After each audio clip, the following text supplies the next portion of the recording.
Hello लोगोफोर। Hello लोगोफोर। सोर सोर आंनि लाइभआव दङ मेसेज खालाम।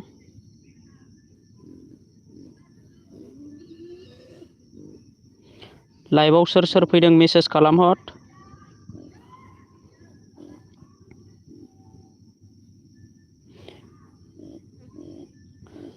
लोगोफोर लाइभआव सोर दङ खनसे मेसेज खालामहर। एमडि वाट्सएप स्टेटास हेल' ब्र' मिथिंगा बसुमतारी हेल' मिथिंगा बसुमतारी ब्र' लाइभआव फैनायनि थाखाय थेंक इउ। दीपक ब्रह्मआबो फैबाय जोंना लाइभ स्ट्रिमाव। केबि अफिसियेलाबो दङ लाइभआव। सोर सोर दङ मेसेज खालाम दे। आरो सिगां आङो टाइम होनानै होखादों 11:30 दा माखासे मानसिफ्रा सिगाङावनो बिराद मेसेज खालामनानै थांबाय हनै। दा जायफोर अनलाइन दङ लाइभआव फैदो लोगोफोर। दिनैबो प्रमसन खालामलायनोसै गावजों गाव। दा आंनि भइसखौ माबायदि खोनादों? आं हेडफन सोदोंमोन। क्लियार खोनादोंना खोनायाखै खोन्थाहरलाय। दा लोगोफ्रा खोन्थाहर आंनि भइसखौ माबायदि खोनानानै दङ। डाबल खोनादों नामा?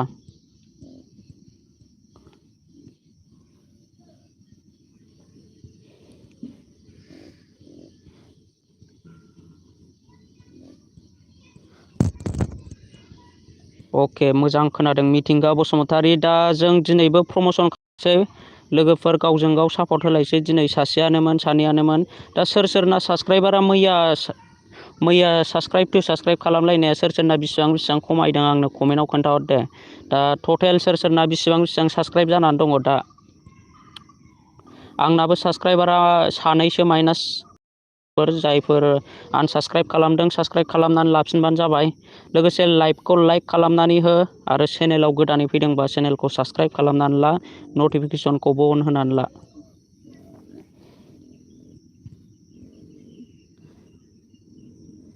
दा जोंना मिनि मिक्स ब्र'आबो लाइभ स्ट्रिमाव। थेंक इउ मिनि मिक्स आरो बड' मेम'रि ब्रेन्ड ब्र'आ फैबाय।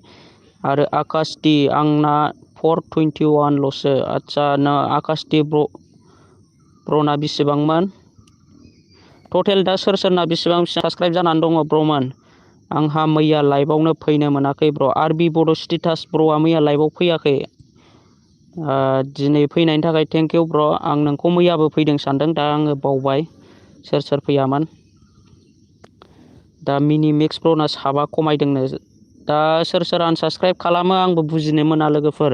दा आंनाबो माइनास जालाबाय थायो। दीपक ब्रह्मना 6 जन खमायदों। आदसा बिलिना स्वर्गियारि आंना 387ल'। आदसा बिलिना स्वर्गियारि फ्रेन्डना बेसेबांमोन टटेल? केबि अफिसियेल दायो 91 दं। केबि अफिसियेलना दा सिगां बेसेबांमोन? दा बेसेबां खमायखो नोंनिया? आकाश डि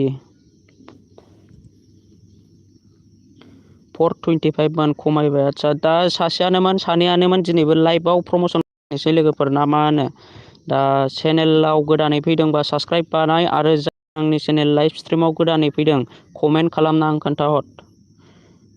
एमडि वाट्सएप स्टेटास आंना 97 जाबायमोन आरो दा 91ल'सै। आदसा दा बयनाबो खमायजोबदों होनबा लोगोफोर। दा जियानो जा दिनैबो लाइभ स्ट्रिमाव गावजों गाव सासेयानोमोन सानैयानोमोन प्रमसन खालामलायसै लोगोफोर। दा आङो फार्स्टआवनो प्रमसन खालामसै। जोंना बिआरके चेनेल फ्रेन्डआबो फैबाय लाइभ स्ट्रिमाव। थेंक इउ जायफोर लाइभ स्ट्रिमाव फैदों। दा दिनैबो प्रमसन खालामनोसै। दा आङो first MD WhatsApp status ब्र'नि चेनेलखौ visit खालामबाय। ब्र'आ लाइभ स्ट्रिमाव दंना गैया कमेन्ट खालामना आं खोन्थाहर। आंना 6 खमायदों, 6 जन खमायदों बिलिना फ्रेन्डना। जियानो जा सासेयानोमोन सानैयानोमोन लाइभ स्ट्रिमखौ खालामफिननोसै दिनै लोगोफोर। दा आङो नैबे ब्र'नि चेनेलखौ भिजिट खालामबाय। एमडि वाट्सएप स्टेटास ब्र'आ दा आंनि लाइभ स्ट्रिमाव दंना गैया? दा आङो ब्र'नि चेनेलखौ डिसक्रिपसनाव लिंक होनानै होसै। जायफोर सापर्ट खालामाखै सापर्ट खालामनानै फैदो लोगोफोर।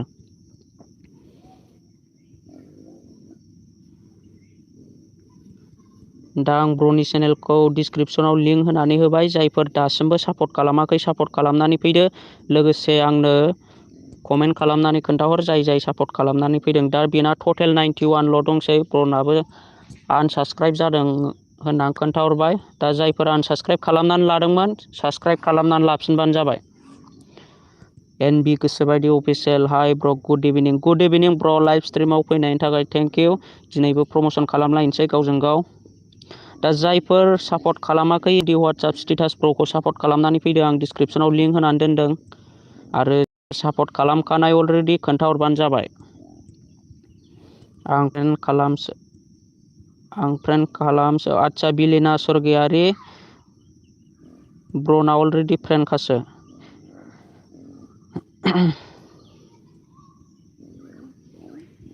दा लाइभआव सोर सोर फैदों कमेन्ट खालामनानै होबानो जाबाय। दा जोंना गोदानै लाइभ स्ट्रिमाव जয়েन जाफैदों जे बड' स्टेटास। हाय ब्र नोंनि लाइभआव दिनै फैदों। आदसा थेंक इउ जे बि बड' स्टेटास आंनि लाइभआव फैनायनि थाखाय। दिनै जोङो बयजोंबो गावजों गाव सापर्ट होलायगोन आरो लाइभ स्ट्रिमाव जोङो बयबो सापर्ट लालायगोन। बयनिबो चेनेलखौ आङो प्रमसन खालामनानै होलायगोन आरो नोंसोरो गावजों गाव सापर्ट होलायबानो जाबाय। दिपक ब्रह्म आंना दंखायो एमडि स्टेटासना। जाय सापर्ट खालामाखै सापर्ट खालामदो। दा आकाश दिया खालामबाय आरो आरबि बड' स्टेटासआबो खालामबाय आरो के अफिसियेलाबो खालामखानाय। जायफोर सापर्ट खालामाखै आं डिसक्रिपसनाव लिंक होनानै दोनदों। लोगो सापर्ट खालामनानै फै आरो कमेन्ट खालामनानै खोन्थाहर। दा 91 साबस्क्राइबाराव 95 साबस्क्राइबार मोनफिननो हाबाय ब्र'आ। दा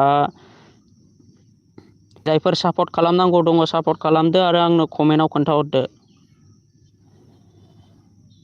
सापर्ट खालामनानै फैजोब गासिबो बर'जों बर' सापर्ट होलायनांगौ लोगोफोर। दा सोर सोर सापर्ट खालामाखै सापर्ट खालामनानै फैदो। आङो नेक्स्ट लिंक होनानै होनोसै। आं लाइनै होनानै होगोन, रावबो गाज्रि मोनलायनाङा। आरो सोरां ब्लक 10K हाय ब्र हेल' ब्र लाइभ स्ट्रिमाव फैनायनि थाखाय थेंक इउ। दा आङो गोदान लिंक होनानै होफिनसै।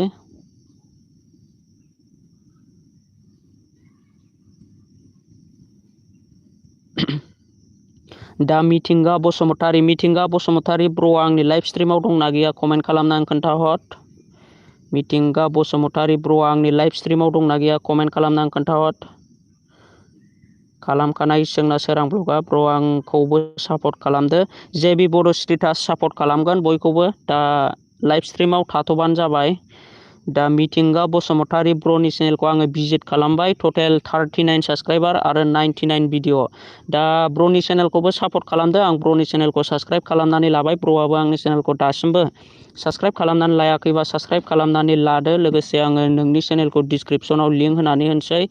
जायफोर आंनि साबस्क्राइबार लोगोफ्रा ब्रजों दासिमबो फ्रेन्ड जायाखै अननानै ब्रखौबो सापर्ट खालामनानै फैदो। आं डिसक्रिपसनाव लिंक होनानै होबाय। आरो जाय सापर्ट खालामदों आंनो कमेन्ट खालामनानै खोन्थाहरबानो जाबाय। दा मिथिंगा बसुमतारी ब्रआ आंनि लाइभ स्ट्रिमाव दङ। आं ब्रनि चेनेलखौ दा लिंक होनानै होनदों। जायफोर सापर्ट खालामाखै सापर्ट खालामनानै फैदो। आं वाट्सएप स्टेटासखौ खालामबाय। BRK चेनेला सापर्ट खालामनानै फैबाय। जायफोर सापर्ट खालामाखै दानिया आङो गोदान लिंक होदों। मिथिंगा बसुमतारी फ्रेन्डखौबो सापर्ट खालामनानै फैदो। आं डिसक्रिपसनाव लिंक होनानै दोनदों। MD वाट्सएप स्टेटास ब्रआ दिनैनि दिनाव बेसेबां साबस्क्राइबार मोनखो आंनो लाइभ स्ट्रिमाव खोन्थाहर कमेन्ट खालामनानै। MD वाट्सएप स्टेटास ब्रआ दा बेसेबां साबस्क्राइबार मोननो हाखो टटेल दिनैनि दिनाव कमेन्ट खालामनानै खोन्थाहरदो आंनो। आरो आं गोदानै लिंक होफिनदों मिथिंगा बसुमतारी ब्रनि चेनेलखौ। जायफोर सापर्ट खालामाखै सापर्ट खालामनानै फैदो। दा जोंना सोर खालामखो आं कमेन्टआव नायनोसै। दा ब्रना टटेल 39 साबस्क्राइबार दङ।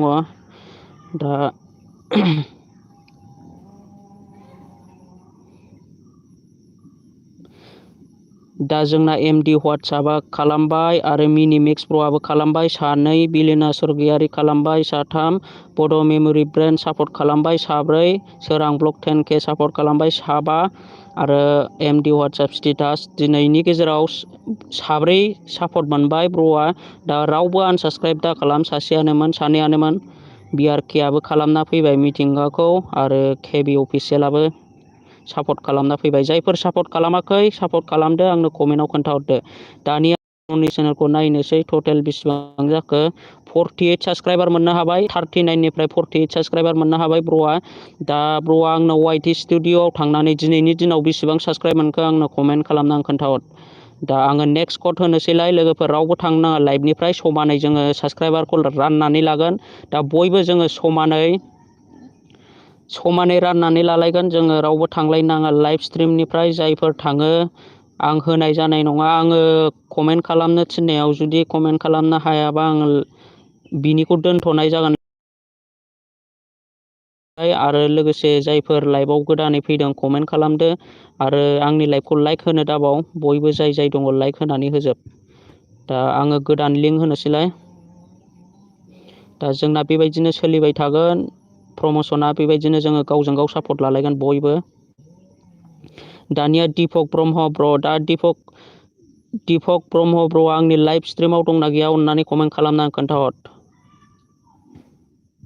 दा जोंना एनबि गोसो बायदियाबो खालामना फैबाय रुनालि बाग्लारि हाय आदा हेल' फ्रेन्ड। दा दिनैबो लाइभ स्ट्रिम सोलिदों जायफोर गोदानै फैदों कमेन्ट खालाम आरो लाइभ स्ट्रिमखौ लाइक खालामनानै हो चेनेलखौ साबस्क्राइब खालामनानै ला। दा मिथिंगा बसुमतारिना 50 साबस्क्राइबार जाबाय थेंक इउ मिथिंगा बसुमतारि। बेबायदिनो लाइभ स्ट्रिमाव फैबाय था सासेयानोमोन सानैयानोमोन बेबायदिनो सापर्ट होलायबाय थागोन जोङो। दा दिपक ब्रह्म ब्रनि चेनेलखौ आं अलरेडि साबस्क्राइबार खालामखानानै लाखादों। दा जायफोर सापर्ट खालामाखै ब्रनि चेनेलखौ सापर्ट खालामनानै फैदो आं डिसक्रिपसनाव लिंक होनानै दोनबाय। दा जायफोर बिथांमोना दासिमबो सापर्ट खालामाखै सापर्ट खालामनानै फैदो डिसक्रिपसनाव लिंक होनानै दोनदों दिपक ब्रह्म। आरो आंनो कमेन्ट खालामनानै खोन्थाहर जायफोर खालामदों।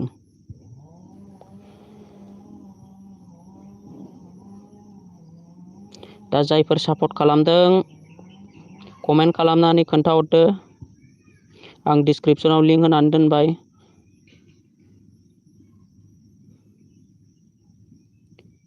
रुनालि बाग्लारि आदा आंनिखौ होदो प्लिज होगोन बयनिखौबो लाइभ स्ट्रिमाव थाबाय था लोगोसे लाइभखौ लाइक खालामनानै हो। दा चेनेलाव गोदानबा चेनेलखौ साबस्क्राइब खालामनानै ला जायफोर गोदानै फैदों कमेन्ट खालाम बयनिबो चेनेलखौ समानै जोङो बेबायदिनो साबस्क्राइब खालामलांगोन सापर्ट होलायगोन बयबो गावजों गाव।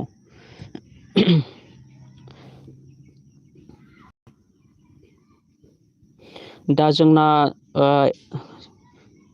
YZSB मिक्स ब्लगाबो आंनि लाइभ स्ट्रिमाव फैबाय thank you YZSB mix blog ब्र लाइभ स्ट्रिमाव फैनायनि थाखाय। आरो आकाश दि ब्रआबो खालामनानै फैबाय बिलिना सरगियारिबाबो खालामनाय। दा जायफोर खालामाखै खालामनानै फैदो डिसक्रिपसनाव लिरनानै दोनदों आरो आंनो कमेन्ट खालामनानै खोन्थाहरदो। मिनि मिक्स ब्रआबो खालामबाय जोंना आरो एनबि गोसोबायदि अफिसियेल। ओमफ्राय मानसिफ्रा मानो लाइभनिफ्राय बेक जाजोबखोब्रा मोनथिया ब्रमोन जायफोर सापर्ट खालामनानै फैदों सापर्ट खालामदो लाइभआव फैफिनदो सापर्ट खालामदो लाइभआव फैफिनदो। नङाबा नोंसोरसो साबस्क्राइबारखौ खम मोनगोन जुदि ज' जानानै थायोब्ला ज' खौसे जायोब्ला जों जाय लिंक होजादों बियो लाइभनिफ्राय माने जोंना साबस्क्राइबारा खम मोनगोन। मानसिफोर बुरजाजोंसो खोथा बेनिखायनो मानसिफ्रा थांनो नाङा जेरावबो। दा बिआरके आंबो खालामबाय बिआरके फ्रेन्डआबो खालामबाय रुनालियाबो खालामबाय XYZSB मिक्स दिपक ब्रह्मखौ साबस्क्राइब खालामबाय थेंक इउ। ओमफ्राय जे बड' स्टेटास ब्र आं सानैखौबो खालाम अके नोंनिखौबो खालामगोन। दा लाइभ स्ट्रिमाव थाबाय था। दा जायफोर खालामनानै फैदो आरो कमेन्ट खालामनानै खोन्थाहरदो। दा टटेल 15 साबस्क्राइबार मोननो हाबाय। दा ब्र'आ दिनैनि दिनाव बेसेबां साबस्क्राइब मोननो हाखो आंनो कमेन्ट खालामनानै खोन्थाहरदो। दानिया आङो गोदान लिंक होफिननोसै। दा आङो सिगांनिफ्राय गोदान लिंकखौ होफिननोसै जायफोर सिगां मेसेज हरदोंमोन बिसिनि लिंकखौ।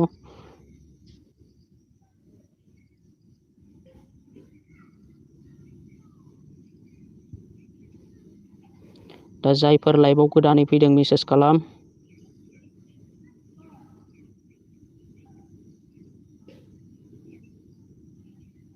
दा जायफोर सापर्ट खालामाखै सापर्ट खालामनानै फैदो लोगोफोर डिसक्रिपसनाव लिंक होनानै दोनदों आरो बेबायदिनो सापर्ट खालामलांबाय थागोन गावजों गाव खौसे जानानै। दा सापर्ट खालामालासिनो थानो नाङा।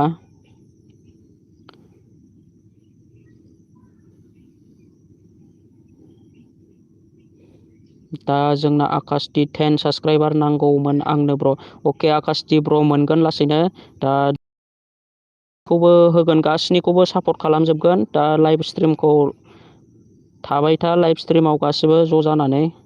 BRK चेनेल आंनिखौबो होदो, अके होजोबगोन गासिनिखौबो। दीपक ब्रह्मआ 7 जन मोननो हाबाय आरो रावबो आनसाबस्क्राइब खालामनो नाङा। गबिन्द बर' 4K हेल' ब्र' दिनै फैलायबाय। अके ब्र' दिनैबो लाइभ स्ट्रिम फैलायबाय आरो बिलिना सर्गियारि फ्रेन्डआबो खालामनानै फैबाय जोंना।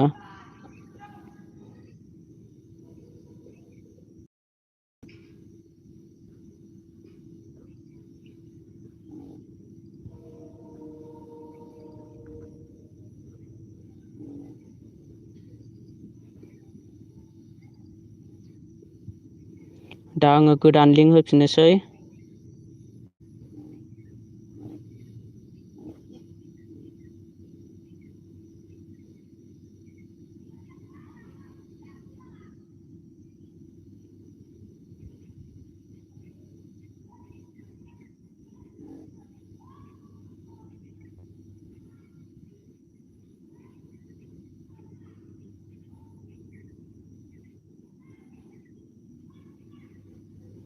दानिया आङो गोदान लिंक होफिननोसै लोगोफोर। दा आङो लाइनै होगोन। दा कमेन्टखौ आङो सिगांनि कमेन्टखौ नुनो मोनस्लाबाखसै। दा आङो जिखुनु जायफोर सिगां फैदोंमोन आं बिसिनि लिंकखौ होग्रोनो नाजागोन। दा KB अफिसियेल ब्र'नि चेनेलखौ आङो भिजिट खालामनानै नायनोसै। KB अफिसियेल ब्र'नि चेनेलखौ दासिमबो रावबो सापर्ट खालामाखैबा सापर्ट खालामनानै फैदो। दा आङो डिसक्रिपसनाव लिंक होनानै दोनबाय आरो आंनो कमेन्ट खालामनानै खोन्थाहरबानो जाबाय जायफोर सापर्ट खालामदों।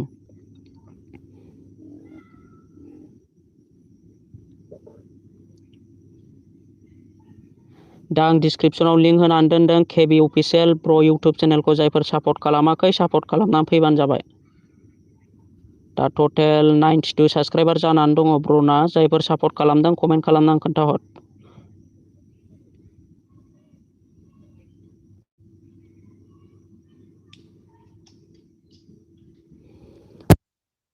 दा मिथिंगा बसुमतारी ब्र'आ जोंना खालामनानै फैबाय। सोर सोर खालामाखै कमेन्ट खालामदो। आरो KB अफिसियेलनिखौ साबस्क्राइब खालामखानायसो आं। आदसा जोंना KB अफिसियेलनिखौ मैयानो अलरेडि साबस्क्राइब खालामखादों ब्र'आ। दा जायफोर साबस्क्राइब खालामाखै होनबाबो आंनो कमेन्टआव खोन्थाहर। साबस्क्राइब खालामनायानो जा खालामैयानो जा आंनो कमेन्टआव खोन्थाहर।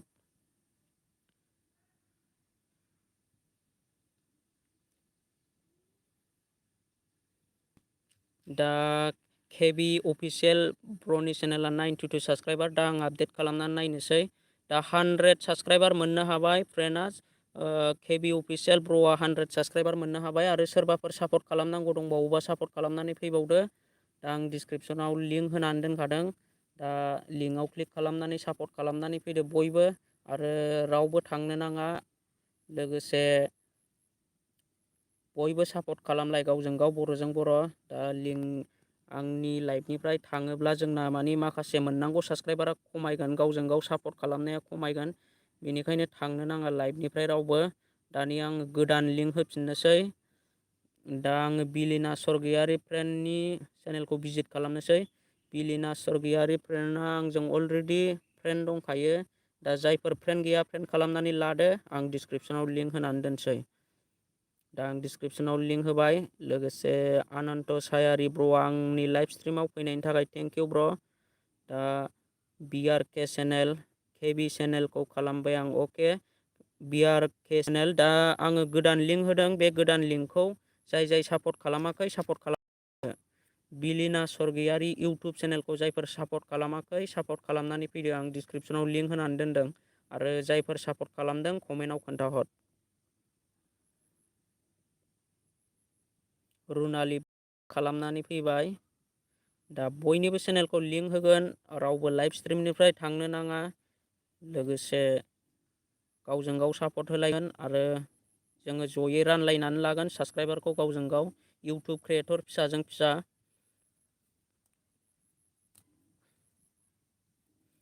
दा जोंना बड' मेम'रि ब्र'आबो सापर्ट खालामनानै फैबाय बिलिनाखौ। YZSP मिक्स ब्लगआबो खालामनानै फैबाय आरो जे बड' स्टेटासआबो खालामनानै फैबाय फ्रेन्डआ, आरो मिथिंगा बसुमतारी ब्र'आबो खालामनानै फैबाय। ओमफ्राय आकाश डि खालामबाय आंनिखौबो दा खालाम। अके, दा आङो आपडेट नायनोसै दा फ्रेन्डना बेसेबां साबस्क्राइबार जाखो। आरो गबिन्द बर' बरकेयाबो खालामबाय। दा 387 साबस्क्राइबार जानानै दङ। दा आं आपडेट नायबाय 396 साबस्क्राइबार मोननो हाबाय फ्रेन्डआ दिनैनि दिनाव। दा फ्रेन्डआ दिनै बेसेबां साबस्क्राइब मोननो हाखो आंनो कमेन्ट खालामनानै खोन्थाहरदो।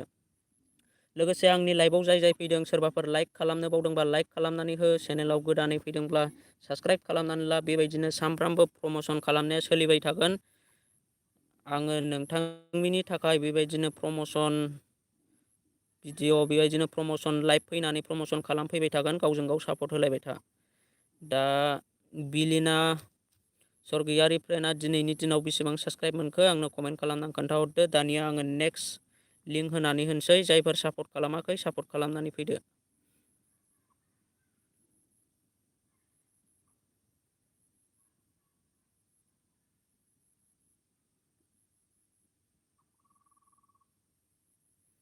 दा आङो एन बि गोसोबादि अफिसियेल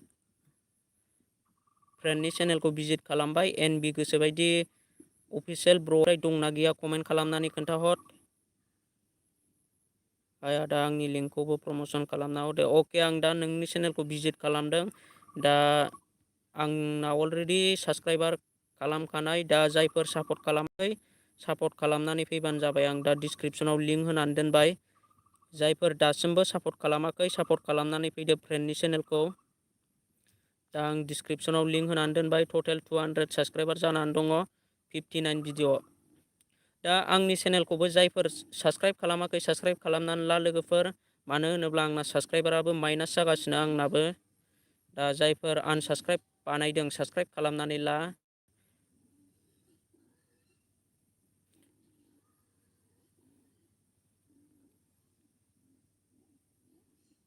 दा जायफोर सापर्ट खालामदों आंनो कमेन्टआव खोन्थाहरबानो जाबाय।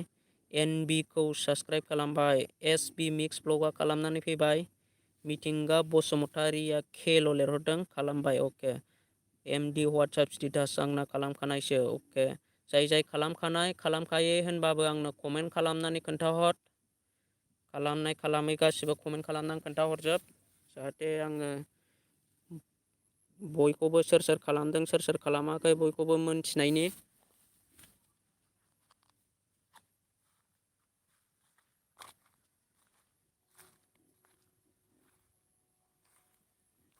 दा जायफोर सापर्ट खालामाखै सापर्ट खालामनानै फैदो। आङो डिसक्रिपसनाव लिंक होनानै दोनदों। एन बि गोसोबादि अफिसियेल।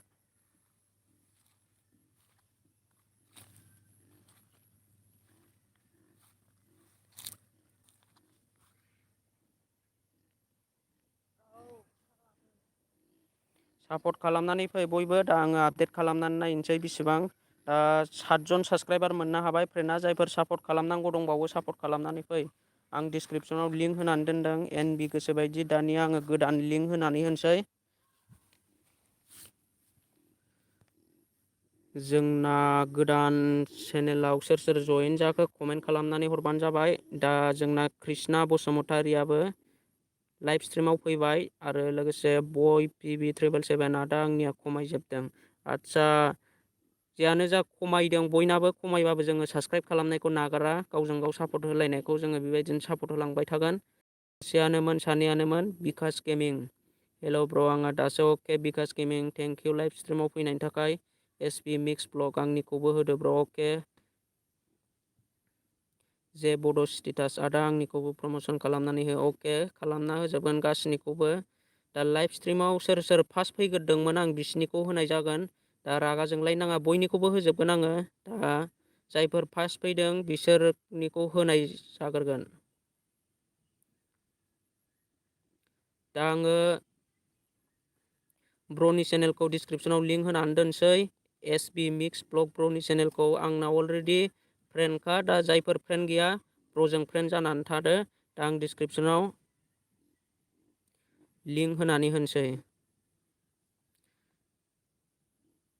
दा आं ब्र'नि चेनेलखौ डिसक्रिपसनाव लिंक होनानै होबाय। जायफोर सापर्ट खालामाखै सापर्ट खालामनानै फैदो ब्र'नि चेनेलखौ। चेनेलनि मुङानो जाहैबाय SB mix vlog. SB mix vlog ब्र'नि चेनेलखौ जायफोर सापर्ट खालामाखै दासिमबो सापर्ट खालामनानै फैदो। जाय आंनि लाइभ स्ट्रिमाव फैदों आरो गोदानै फैदों बा लाइभ स्ट्रिमखौ लाइक खालाम आरो कमेन्ट खालामनानै हर। जायफोर गोदानै फैदों आरो आं डिसक्रिपसनाव लिंक होनानै दोनखादों। जायफोर सापर्ट खालामाखै सापर्ट खालामनानै फैदो। इउटुब चेनेलनि मुङानो जाहैबाय SB mix vlog. SB mix vlog YouTube चेनेलखौ जायफोर सापर्ट खालामाखै सापर्ट खालामनानै फैदो बयबो। दा आङो जायफोर सापर्ट खालामबाय आंनो कमेन्ट खालामना खोन्थाहर। अल भिडिअ आपल'ड। आदा आंनिखौ सापर्ट खालामनो थिनदो। अके ब्र' दा बयनिखौबो सापर्ट खालामनो थिनगोन। लाइभ स्ट्रिमखौ लाइक खालाम, साबस्क्राइब खालामनानै हो आरो चेनेलाव गोदानब्ला कमेन्ट खालामनानै हर। आकाश खालामखानायसो। अके नीलेश्वर ब्रह्म लाइक हरदों आरो गबिन्द बर' 4K दंखायो ब्र'ना। अके जायना दंखायो होनबाबो कमेन्ट खालामखानायसो होननानै। दा सोरां ब्लग खालामखानायसो आरो बय PB 777 आं खालामना होखादों। जे बड' स्टेटास खालामबाय। मिथिंगा बसुमतारियाबो खालामबाय। सोरां ब्लग 10K आबो खालामबाय। NB गोसोबायदियाबो खालामबाय। रुनालि बाग्लारियाबो खालामबाय। मिनि मिक्सआबो खालामबाय। बिकास गेमिं आंना दिनै साबा खमायबाय। दा बयनाबो सोरनाबा साबा सोरनाबा 6 जन बेबायदिनो खमायदों ब्र'। होनबाबो दुखु जानाङा। जोङो मेहनत खस्थ' खालामनायनि गेजेरजों जोङो गावजों गाव सापर्ट लालायगोन। दा साबस्क्राइब मोनदों होननानै जोङो माने भिडिअखौ हगारालासिनो डाटा भिडिअखौ रानिं हगारबाय था। नोंथाङा इउटुब चेनेल खुलिबाय जेला नोंथाङा एसे खस्थ' खालामनांगोन। मोजां भिडिअ लाबोनो नाजानांगोन। होनबासो जोंना साबस्क्राइबारा पार्मानेन्ट साबस्क्राइबार जानानै थागोन। बड' मेम'रि ब्रेन्स ब्र'आ मेड फर किड्सआव होना दोनदों बेखायनो नटिफिकेसन नुजाया। सोरना मेड फर किड्सआव थादों ब्र' अननानै खोन्थाहर। आंना थादों नामा? आकाश दे आंनिखौ होदो। अके होजोबगोन गासैनिखौबो। लाइभ स्ट्रिमखौ लाइक खालामनानै हो ब्र'मोन आरो जायफोर सापर्ट खालामाखै सापर्ट खालामदो।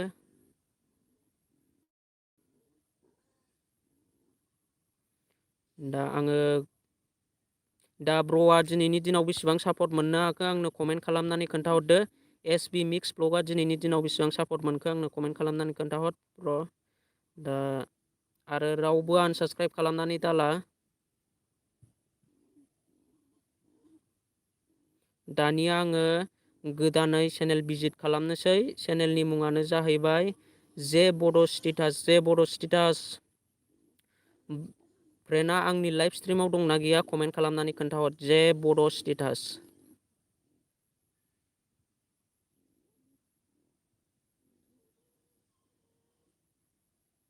जे बड' स्टेटास ब्र'आ आंनि लाइभ स्ट्रिमाव दंना गैया? अके दङ। आं दा ब्र'नि चेनेलखौ सापर्ट खालामबाय। दा ब्र'आबो आंनि चेनेलखौ सापर्ट खालामाखैबा सापर्ट खालामनानै होदो। लोगोसे आङो नोंनि चेनेलखौ डिसक्रिपसनाव लिंक होनानै दोनसै। जायफोर सापर्ट खालामाखै ब्र'खौबो सापर्ट खालामनानै फैबानो जाबाय फ्रेन्डखौ।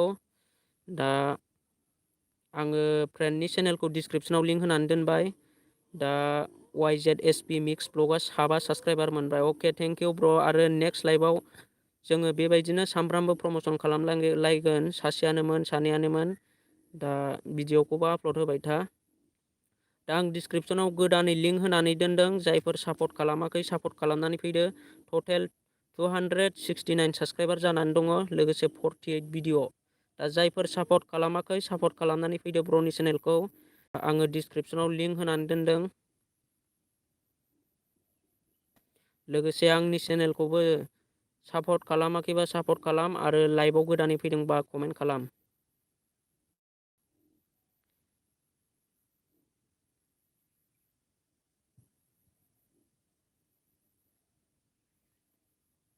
दा जायफोर सापर्ट खालामाखै सापर्ट खालामनानै फैदो। दा गबिन्द बर' 4K दंखायो आरो बिकास गेमिंआबो खालामखानायसो। आदा नोंना खालाम। अके थेंकिउ। जायफोर सापर्ट खालामाखै सापर्ट खालाम। आं दा डिसक्रिपसनाव लिंक होदों MD वाट्सएप स्टेटास। ब्र'नाबो खालामखानायसो। रुनालि बाग्लारि दे आदा होदो प्लिज। अके होजोबगोन गासैनिखौबो लाइभ स्ट्रिमाव थाबानो जाबाय। आरो KB खालामखानायसो। सोरां ब्लग सोरां ब्लग ब्र'आबो खालामना फैबाय। पिबि खालामना होखानाय। अके बड' मेम'रि ब्रेन्स आंनिखौबो होदो ब्र' फार्स्टनिफ्रायनो दं। अके जायफोर आंनि ब्लगाव दं सरि आंनि लाइभआव जायफोर फार्स्ट टाइम फैदोंमोन आं बिसोरनिखौ होग्रोनाय जागोन, गाज्रि मोननो नाङा। आरो जायफोर सापर्ट खालामजादों बिसोरबो लाइभ स्ट्रिमनिफ्राय थांनो नाङा लोगोफोर, नङाबा लाइभ स्ट्रिमनिफ्राय थाङोब्ला जोंना सापर्टआ खम मोनगोन। बेनिखायनो जोङो ज' जानानै बयनिखौबो मोनफा मोनफा होलांगोन। दा जेबि बड' स्टेटास ब्र'नि चेनेलखौ जाय सापर्ट खालामाखै सापर्ट खालामनानै फैदो। दा 269 साबस्क्राइबार, आं दानिया नायनोसै बेसेबां साबस्क्राइबार मोननो हाखो। 275 साबस्क्राइबार मोननो हाबाय ब्र'आ दिनै। आरो आं बेखौनो बुंनो सानो रावबो आनसाबस्क्राइब दा खालाम, आरो बोरैबा आनसाबस्क्राइब जाफ्लांदोंबा साबस्क्राइब खालामनानै लाफिनलायबानो जाबाय गावजों गाव सापर्ट होलायनानै। दा ब्र'आ दिनैनि दिनाव बेसेबां साबस्क्राइब मोननो हाखो आंनो कमेन्ट खालामनानै खोन्थाहर। दा जे बड' स्टेटास ब्र'आ दिनैनि दिनाव बेसेबां साबस्क्राइब मोननो हाखो आंनो कमेन्टआव खोन्थाहरबानो जाबाय। दानिया आङो गोदान लिंक होनोसै। दा जोंना लाइभ स्ट्रिमाव गोदान जइन जाफैबाय उदांसार ब्रह्म ब्र'आबो दिनैनि दिनाव लाइभ स्ट्रिमाव फैनायनि थाखाय थेंक इउ ब्र'। दा जोंहा दिनबो गावजों गाव प्रमसन खालामनाया सोलिगासिनो।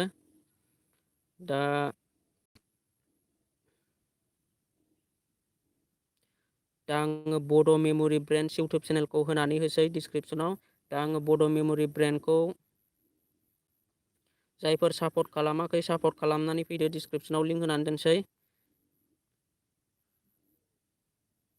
दा जे बड' स्टेटासआ 6 जन मोननो हाबाय। दा आङो डिसक्रिपसनाव लिंक होनानै दोनदों, जायफोर सापर्ट खालामाखै सापर्ट खालामनानै फैदो। बड' मेम'रि ब्रेन्ड इउटुब चेनेलखौ जायफोर सापर्ट खालामाखै सापर्ट खालामनानै फैदो, डिसक्रिपसनाव लिंक होनानै दोनदों आङो। दा टटेल 409 साबस्क्राइबार जानानै दङ। आरो जायफोर सापर्ट खालामखादों खोन्थाहर, लाइभआव कमेन्ट खालामनानै खोन्थाहर जायफोर सापर्ट खालामखानाय।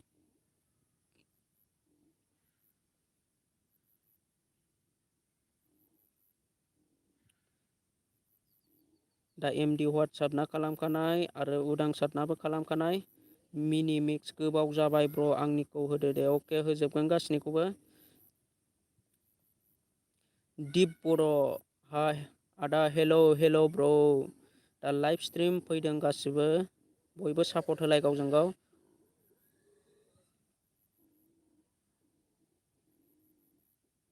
दा जायफोर सापर्ट खालामाखै सापर्ट खालामनानै फैदो। बड' मेम'रि ब्रेन्डखौ आं इउटुब डिसक्रिपसनाव लिंक होनानै दोनदों। दाबो 412 साबस्क्राइबारल' जानानै दङ। जायफोर सापर्ट खालामाखै सापर्ट खालामनानै फैदो।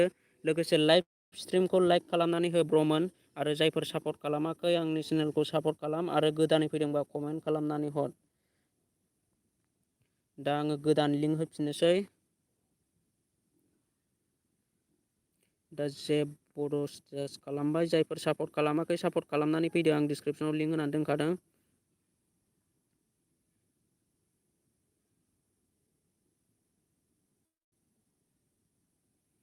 दा जोंना रुनालि बाग्लारि फ्रेन्डआ आंनि लाइभआव दंना गैला कमेन्ट खालामनानै खोन्थाहर। अके दङ। रुनालि बाग्लारि फ्रेन्डनि चेनेलखौ आङो भिजिट खालामनानै नायबाय। दा टटेल 128 साबस्क्राइबार जानानै दङ 15 भिडिअ'। दा जायफोर सापर्ट खालामाखै फ्रेन्डनि चेनेलखौ सापर्ट खालामनानै फैदो। आं डिसक्रिपसनाव लिंक होनानै दोनसै। रुनालि बाग्लारि दे आदा होदो गोबाव जाबाय। अके आं नोंनि लिंकखौ होनानै दोनदों। दा जायफोर सापर्ट खालामाखै सापर्ट खालामनानै फैदो फ्रेन्डनि चेनेलखौ, आरो आंनो कमेन्ट खालामनानै खोन्थाहर जायफोर सापर्ट खालामदों। 130 साबस्क्राइबार मोननो हाबाय। जायफोर सापर्ट खालामाखै दासिमबो सापर्ट खालामनानै फैदो। लोगोसे लाइभखौ लाइक खालामनानै हो लोगोफोर। आरो चेनेलाव गोदानै फैदोंबा कमेन्ट खालाम, बयनिबो चेनेलखौ प्रमसन खालामगोन। दा जायफोर सिगांनिफ्रायनो लाइभआव दङ आङो बिसिनिखौ होग्रोदों। एसपि मिक्स ब्लगआ रुनालिनिखौ खालामखानाय, आरो बय पिबि 777आबो खालामना होखानाय, आरो एमडि वाट्सआप स्टेटासआबो खालामखानाय। आकाशदि देब्रा होदो। अके होजोबगोन। दा केबि अफिसियेल रुनालिनिखौ खालामबाय। अके जायफोर खालामाखै सापर्ट खालामनानै फैदो। डिसक्रिपसनाव लिंक होनानै दोनदों। दा आङो गोदानै लिंक होनानै होफिनसै। दा जोंना बिआरके इउटुब चेनेला आंनि लाइभ स्ट्रिमाव दंना गैया कमेन्ट खालामनानै खोन्थाहर।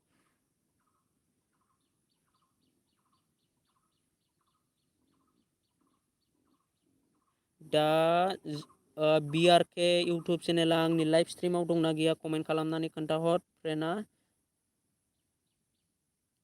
बिआरके इउटुब चेनेला आंनि लाइभ स्ट्रिमाव दंना गैया कमेन्ट खालामनानै खोन्थाहर। जुदि गैयाबा आङो दोनथ'नाय जागोन। दा आङो सोंनायाव कमेन्ट खालामनानै खोन्थाहर फ्रेन्डआ लाइभ स्ट्रिमाव दंना गैया। जुदि दङब्ला आङो फ्रेन्डनि चेनेलखौ होनानै होनोसै। बिआरके इउटुब चेनेला लाइभ स्ट्रिमाव दंना गैया कमेन्ट खालाम। दा आङो फ्रेन्डनिखौ दोनथ'नोसै जुदि गैयाब्ला। दा फ्रेन्डआ कमेन्ट खालामनानै खोन्थाहरनो हायाखसै आङो दस्रानि चेनेलखौ होनानै होनोसै। दा नेक्स्ट लाइभआव फैफिनोबा आङो फ्रेन्डनि चेनेलखौ होनानै होनोसै। दा आङो गोदानै लिंक होनानै होनोसै।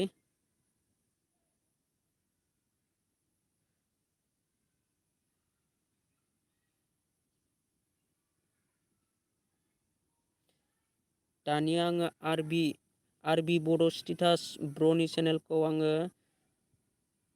सापर्ट खालामनानै होनसै। आङो डिसक्रिपसनाव आंना अलरेडि फ्रेन्डखा जायफोर सापर्ट खालामाखै सापर्ट खालामनानै फैदो। आरबि बड' होदो ब्र' आंनिखौ। अके ब्र' नोंनिखौ होनानै होबाय आङो दा। जायफोर सापर्ट खालामाखै सापर्ट खालामनानै फैदो फ्रेन्डनि चेनेलखौ। आरबि बड' स्टेटास आरो आंनो कमेन्ट खालामनानै खोन्थाहर जायफोर सापर्ट खालामदों। कमेन्ट खालामनानै खोन्थाहर जायफोर सापर्ट खालामदों।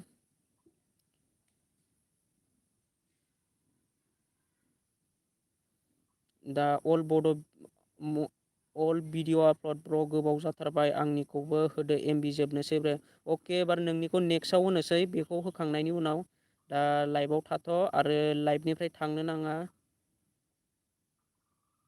दा आङो सिगां फैनायखौ होग्रोदों ब्र'मोन। दा गाज्रि मोननाङा बयनिखौबो होगोन। दा आरबि बड' स्टेटासखौबो सापर्ट खालामनानै फैदो गावजों गाव सापर्ट होलायदो। दा बयनिखौबो सापर्ट होगोन बेबायदिनो।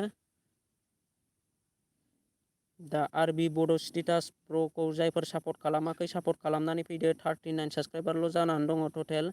आरो जायफोर सापर्ट खालामदों खोन्था। बिआरके चेनेला दासो हाइ होनहरदों नै जोंना। आङो बिआरके चेनेलखौ सिगाङावनो कमेन्ट खालामनानै होनो थिनदोंमोन फ्रेन्डखौ। दा फ्रेन्डनि चेनेलखौ आङो नेक्स्टआव होनानै होगोन। दा रागा जोंनो नाङा। दा आङो नोंखौ कमेन्ट खालामनो थिनदोंमोन नोङो आंनि लाइभआव कमेन्ट खालामना आं दोनथ'नाय जाबाय फ्रेन्ड चेनेलखौ। एबार नेक्स्टआव होनो नाजागोन आङो। दा आरबि बड' स्टेटास फ्रेन्डखौ जायफोर सापर्ट खालामाखै सापर्ट खालामनानै फैदो। आं डिसक्रिपसनाव लिंक होनानै दोनबाय।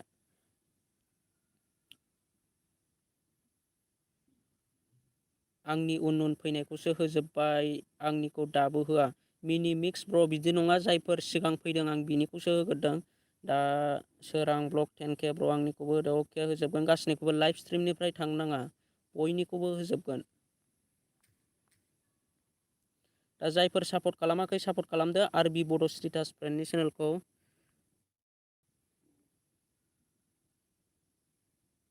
लोगोसे आङो दा गोदान डिसक्रिपसनाव लिंक होनानै होफिनसै। बिआरके चेनेल बिआरके इउटुब चेनेलखौ जायफोर दासिमबो सापर्ट खालामाखै सापर्ट खालामनानै फैबानो जाबाय।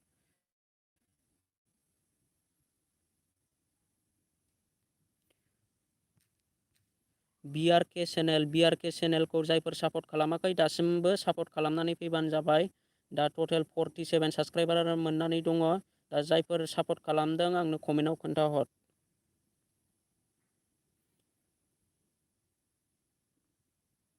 लोगोसे चेनेलखौ लाइक खालामनानै हो लोगोफोर। लाइक खालाम दाबाव आरो सोरबाफोर गोदानै फैदोंबा कमेन्ट खालाम दाबाव। दा बिकास गेमिंआ खालामखानायसो आरो जायफोर खालामाखै खालामदो दे सापर्ट खालामनानै फैदो गासिबो।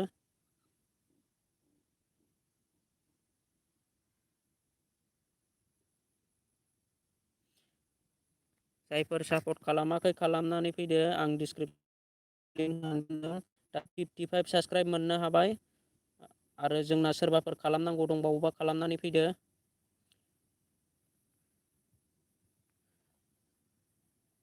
दा जायफोर खालामाखै खालामनानै फैदो। आङो दानिया अल भिडिअ आपल'ड चेनेलनि मुङानो जाहैबाय अल भिडिअ आपल'ड। बेयो मा अल भिडिअ आपल'ड फ्रेन्डनि चेनेलखौ आङो सापर्ट खालामबाय। दा जायफोर सापर्ट खालामाखै सापर्ट खालामनानै फैबानो जाबाय। आं दा डिसक्रिपसनाव लिंक होनानै दोनसै। दा आङो डिसक्रिपसनाव लिंक होनानै दोनबाय। चेनेलनि मुङानो जाहैबाय अल भिडिअ आपल'ड। जायफोर सापर्ट खालामाखै सापर्ट खालामदो। 22 साबस्क्राइबारनिफ्राय 23 साबस्क्राइबार मोननो हाबाय। दा 7टा भिडिअ दङ 25 साबस्क्राइबार। जायफोर सापर्ट खालामाखै सापर्ट खालामनानै फैदो। 27 28 जायफोर दासिमबो सापर्ट खालामाखै सापर्ट खालामदो। 29 साबस्क्राइबार मोननो हाबाय ब्र'आ। दा जायफोर सापर्ट खालामाखै सापर्ट खालामदो। 31 साबस्क्राइबार मोनबाय। दा फटाफट सापर्ट खालामनानै फैजोब लोगोफोर आरो रावबो आनसाबस्क्राइब खालामनाङा।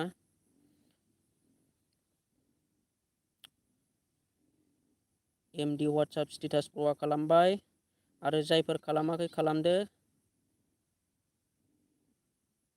आकाश टिभिनि उनाव आंनिखौ अके ब्र' एबार नोंनिखौ नेक्स्टआव होनसै नैबेखौ होखांनानै। दा एमबि अफिसियेल हाय ब्र' हेल' ब्र' लाइभ स्ट्रिम सोलिदों दिनैबो गावजों गाव प्रमसन। दा लाइभ स्ट्रिमाव फैनायनि थाखाय थेंक इउ। दा बयनिबो चेनेलखौ प्रमसन खालामगोन। गबिन्द बर'फोरखौ बिनि होखांनायनि उनाव होदो ब्र'। होजोबगोन ब्र'मोन सिन्था खालामनाङा। गासैनिखौबो लाइभ स्ट्रिमनिफ्रायल' थांनो नाङा। लोगोसे जायफोर लाइभ स्ट्रिमाव फैदों लाइक खालामनानै हो। बयनिबो चेनेलखौ प्रमसन खालामगोन। रागा जोंलायनो नाङा। गावजों गाव प्रमसना सोलिबाय थागोन बेबायदिनो। सानसे नङा साननै आं सानफ्रामबो फैखायो। दा नोंसोरबो आंनि लाइभ स्ट्रिम फैनायजों नोंसोरबो आंजों लोगोसे फैफाबानो जाबाय। होनबानो सापर्टखौ मोनलांगोन। दा अल बड' आपल'डआ दिनैनि दिनाव बेसेबां सापर्ट मोननो हाखो आंनो कमेन्ट खालामनानै खोन्थाहरदो। दिनै खयजन साबस्क्राइबार मोनखो ब्र'आ आंनो कमेन्ट खालामनानै खोन्थाहर। दानिया आङो आकाश टि ब्र'नि चेनेलखौ लिंक होनानै होनसै। दा टटेल 421 साबस्क्राइबार जानानै दङ ब्र'ना। दा जायफोर सापर्ट खालामाखै ब्र'नि चेनेलखौ सापर्ट खालामनानै फैबानो जाबाय। आकाशदि दे बा बाय आंनिखौ होलाबा दे। अके ब्र' नोंनिखौ आङो एबार नेक्स्ट नै दा होनो नागिरदों। दा जायफोर सापर्ट खालामाखै सापर्ट खालामनानै फैदो। आकाश टि इउटुब चेनेलखौ जायफोर सापर्ट खालामाखै सापर्ट खालामनानै फैदो। 421 साबस्क्राइबार जानानै दङ। दा जायफोर सापर्ट खालामदों आंनो खोन्थाहर। दा 23 साबस्क्राइबार मोननो हाबाय। दा जायफोर 24 दा जायफोर सापर्ट खालामाखै सापर्ट खालामदो। अल बड' आपल'डआ दिनैनि दिनाव बेसेबां सापर्ट मोनखो आंनो कमेन्ट खोन्थानानै कमेन्टआव खोन्थाहर। दिनैनि दिनाव बेसेबां टटेल बेसेबां साबस्क्राइब मोननो हादों। दा बिआर के चेनेल आंनिखौ होदो। अके बिआर के चेनेलनिखौ एबार नेक्स्टआव होगोन। दा जायफोर सापर्ट खालामाखै सापर्ट खालामनानै फै। सापर्ट खालामनाय आङो मानसिफोर सापर्ट खालामाबा थाब लिंक होनाय जानाय नङा। दा सापर्ट खालामनानै फै बिनिखायनो थाब थाब। आरो जायफोर सापर्ट खालामदों आंनो कमेन्टआव खोन्थाहर।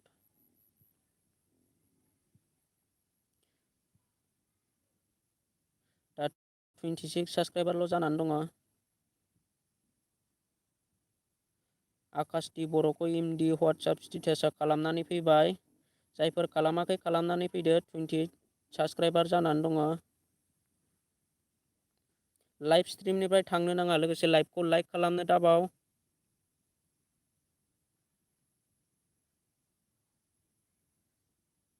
गबिन्द बर' फरकेसरि ब्रार अके नेक्स्ट लाइभआव फैफिनबानो जाबाय ब्र'। दा जायफोर खामानि दङ थांनो हागोन आरो जायफोर खामानि गैया जायफोरना खामानि बेस्थ' नङा लाइभ स्ट्रिमाव था। लोगोसे सापर्ट लानो लुगैदोंबा लाइभ स्ट्रिमाव थाबाय था। आङो बयनिबो लिंकखौ डिसक्रिपसनाव लिंक होनानै होगोन। गावजों गाव सापर्ट खालामलायगोन।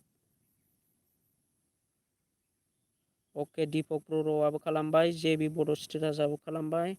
दानिया आङो गोदान लिंक होनानै होनसै।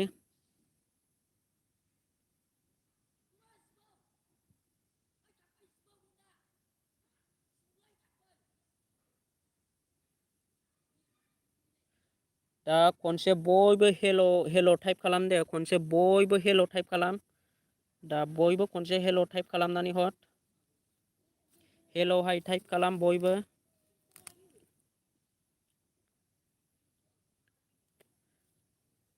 बिकास गेमिं हेल' बय पिबि बयबो हेल' टाइप खालाम।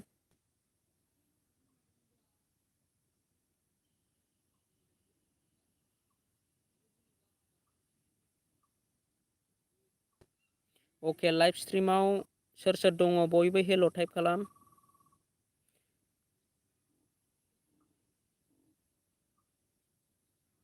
दानिया आङो जोंना बेखिनिल'सै ना लाइभ स्ट्रिमाव नै गोबां मानसिफ्रानो खारजोब्बाय दा सोरबा मोनखांनानै खारजोबो जोंना लाइभ स्ट्रिमनिफ्राय नै दाबो बेखिनियानोल'सै।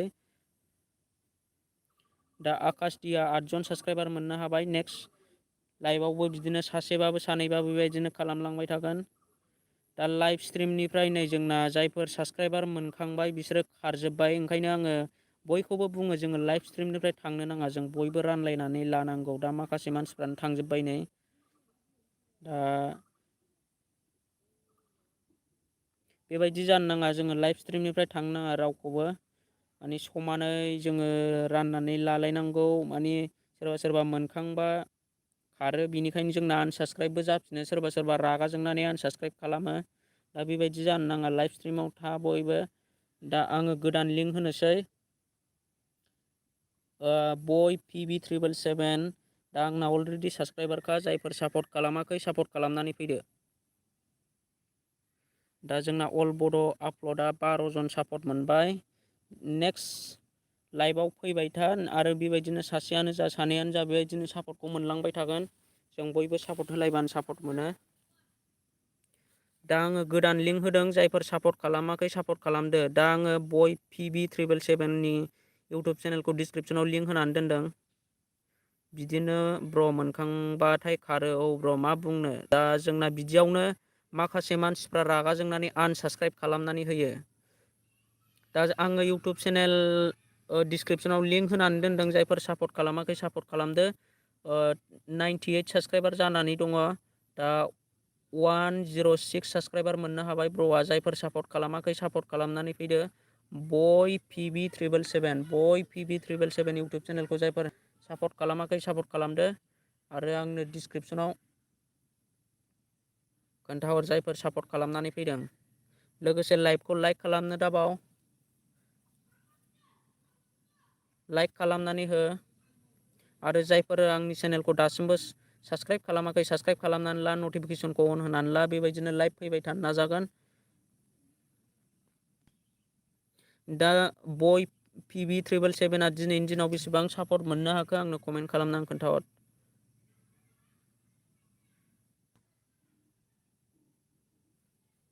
दा आङो सोरां ब्लग 10K नि इउटुब चेनेलखौ भिजिट खालामनोसै। सोरां ब्लक 10K ब्र'आ लाइभ स्ट्रिमाव दंना गैया कमेन्ट खालामनानै खोन्थाहरदो दे। सोरां ब्लक 10K सोरां ब्लक 10K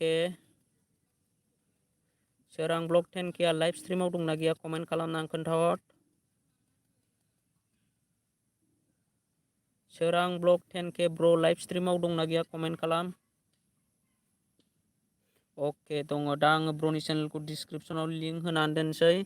दा जायफोर सापर्ट खालामाखै ब्र'नि चेनेलखौ सापर्ट खालामनानै फैबानो जाबाय। दा आङो डिसक्रिपसनाव लिंक होनानै दोनसै आरो जायफोर सापर्ट खालामदों आंनो कमेन्ट खालामनानै खोन्थाहर। दा आङो डिसक्रिपसनाव लिंक होनानै दोनबाय सोरां ब्लक 10K ब्र'नि चेनेलखौ टटेल 82 साबसक्राइबार जानानै दङ। जायफोर सापर्ट खालामाखै सापर्ट खालामनानै फैदो ब्र'नि चेनेलखौ। आङो डिसक्रिपसनाव लिंक होनानै दोनदों आरो जायफोर सापर्ट खालामदों आंनो कमेन्टआव खोन्थाहर। दा टटेल 182 साबसक्राइबार 41 भिडिअ दा जोंना SB मिक्स ब्लगआ खालामखानायसो उदांसार ब्रह्मआबो खालामखानायसो। MD वाट्सएप स्टेटासआबो खालामखानायसो जायफोर खालामाखै खालामनानै लादो। आं डिसक्रिपसनाव लिंक होनानै दोनदों मिथिंगा बसुमतारियाबो खालामबाय। जायफोर खालामाखै खालामनानै फैदो ब्र'मोन दा टटेल 84 सानैल' साबसक्राइबार मोननो हादों। निलेस्वर ब्रह्म सोरां ब्लगखौ खालामखांबाय आं मैयानो अके निलेस्वर ब्रह्म थेंक इउ आरो RB बड' स्टेटास आंना सिगाङावनो खालामखानायसो। Oke, जायफोर सापर्ट खालामाखै सापर्ट खालामनानै फैदो सोरां ब्लग 10K इउटुब चेनेलखौ। दा टटेल 85ल' साबस्क्राइब मोननो हादों ब्र'आ दासिमबो। लोगोसे लाइक खालामनो दाबाव आरो चेनेलाव गोदानै फैदोंबा साबस्क्राइब खालामनानै हो आरो कमेन्ट खालामनानै हर। जायफोर सापर्ट खालामाखै सापर्ट खालामनानै फैदो ब्र'मोन। डिसक्रिपसनाव लिंक होनानै दोनदों आरो जायफोर सापर्ट खालामबाय कमेन्टआव खोन्थाहर। दा आङो गोदान लिंक होफिननोसै।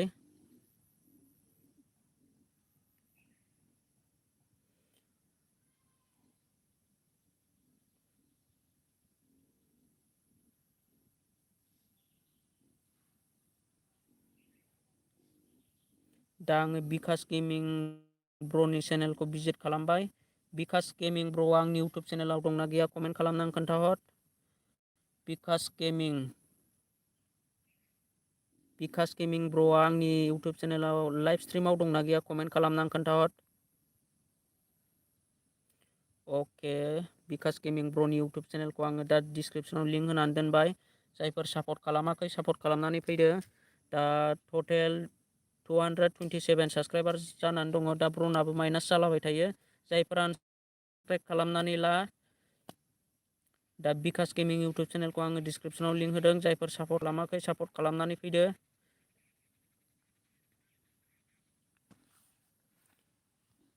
मिनि मिक्सा खालामनानै फैबाय, लाइक हरबाय बियो। दा उदांसार ब्रह्मआबो खालामखानायसो। जायफोर सापर्ट खालामाखै सापर्ट खालामनानै फैदो। सोरां ब्लगआ दिनै 3 मोनबाय। जोंना सोरां ब्र'आ मोनबावगौमोन, माखासे मानसिफ्रा खारलांबाय।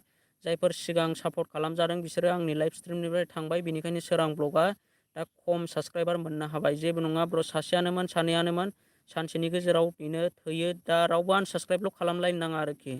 सासेयानोमोन सानैयानोमोन जायखिजाया आनसाबस्क्राइब खालामाबानो जोंना लासैनो साबस्क्राइबारा बारायलांगोन। दा माखासे मानसिफ्रा रागा जोंलायनानै आनसाबस्क्राइब खालामलायो ना मायो। आंनाबो साबस्क्राइबारा डाउन जालागासिनो। दा जायफोर आनसाबस्क्राइब खालामदों साबस्क्राइब खालामनानै लाफिनबानो जाबाय। आं दा डिसक्रिपसनाव गोदान लिंक गेमिं इउटुब चेनेलखौ जायफोर सापर्ट खालामाखै सापर्ट खालामनानै फैदो। टटेल 227 साबस्क्राइबार जानानै दङ। दा 233 साबस्क्राइबार मोननो हाबाय ब्र'आ। सोरबाफोर सापर्ट खालामनांगौ दंबावोब्ला सापर्ट खालामनानै फैदो।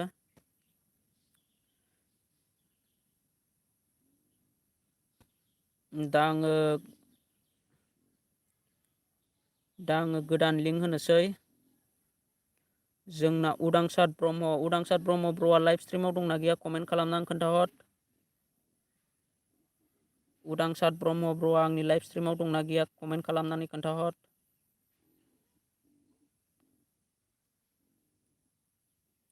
हेल' उदांसार ब्रह्म, लाइभ स्ट्रिमाव दंना गैया कमेन्ट खालाम। अके दङ। दानिया आङो ब्र'नि चेनेलखौ डिसक्रिपसनाव लिंक होनानै दोनसै। दा जायफोर सापर्ट खालामाखै सापर्ट खालामनानै फैबानो जाबाय।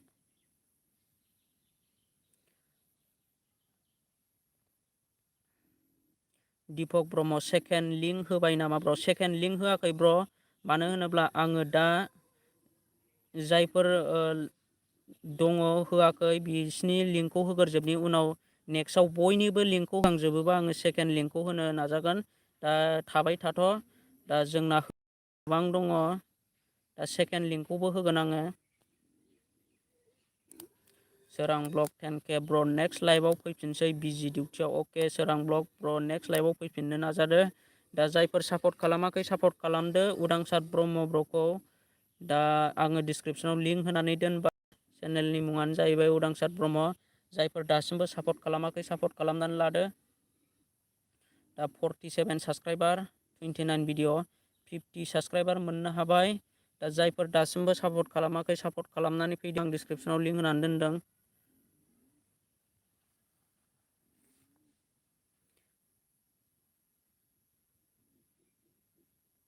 दानिया आङो MB अफिसियेल ब्र'नि चेनेलखौ भिजिट खालामनोसै। MB अफिसियेल ब्र'ना टटेल 44 साबस्क्राइबार जानानै दङ। दा 29 भिडिअ। जायफोर दासिमबो सापर्ट खालामाखै सापर्ट खालामदो। दा आं डिसक्रिपसनाव लिंक होनानै दोनबाय। दा जोंना गोदान लाइभ स्ट्रिमाव जइन जादों RS डन गेमिं। हेल' ब्र' निउ भिवार। अके थेंक इउ ब्र' आंनि लाइभ स्ट्रिमाव फैनायनि थाखाय। आंनि स्ट्रिमनिफ्राय नोंथांखौ वेलकाम खालामबाय। जोंना दा प्रमोसन सोलिदों। जुदि नोंथांनि चेनेलखौबो प्रमोसन खालामनांगौबा कमेन्ट खालामनानै खोन्थाहर। लाइभ स्ट्रिमनिफ्राय थानाङा। आरो लोगोसे आंनि चेनेलाव गोदानै फैदोंब्ला नोंथाङा चेनेलखौ साबस्क्राइब खालामनानै ला, नटिफिकेसनखौ अन होनानै ला। दा बेबायदिनो लाइभ स्ट्रिम फैबाय थागोन। दा जायफोर सापर्ट खालामाखै सापर्ट खालामनानै फैदो। आङो दा डिसक्रिपसनाव लिंक होनानै दोनदों एनएमबि अफिसियेल इउटुब चेनेलखौ।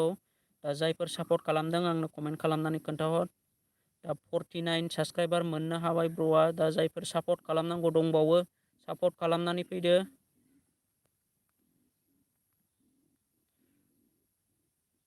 बिकास गेमिं ब्र'आ जोंना खालामनानै होबाय। बय पिबि 777 खालामबाय आरो केबि अफिसियेलाबो खालामबाय, सोरां ब्लगआबो खालामबाय। जायफोर सापर्ट खालामाखै सापर्ट खालाम आरो चेनेलाव गोदानै फैदोंबा कमेन्ट खालाम आरो लाइभखौ लाइक खालामनानै हो। लाइकआनो बिराद खम जानानै दङ लोगोफोर। लाइक खालामनो बावदों नामा सोरबाफोर? लाइक खालामनो बावदोंबा लाइक खालामनानै हो। स्ट्रिमखौ लाइक खालामनो दाबाव। आरो जायफोर सापर्ट खालामाखै सापर्ट खालामदो।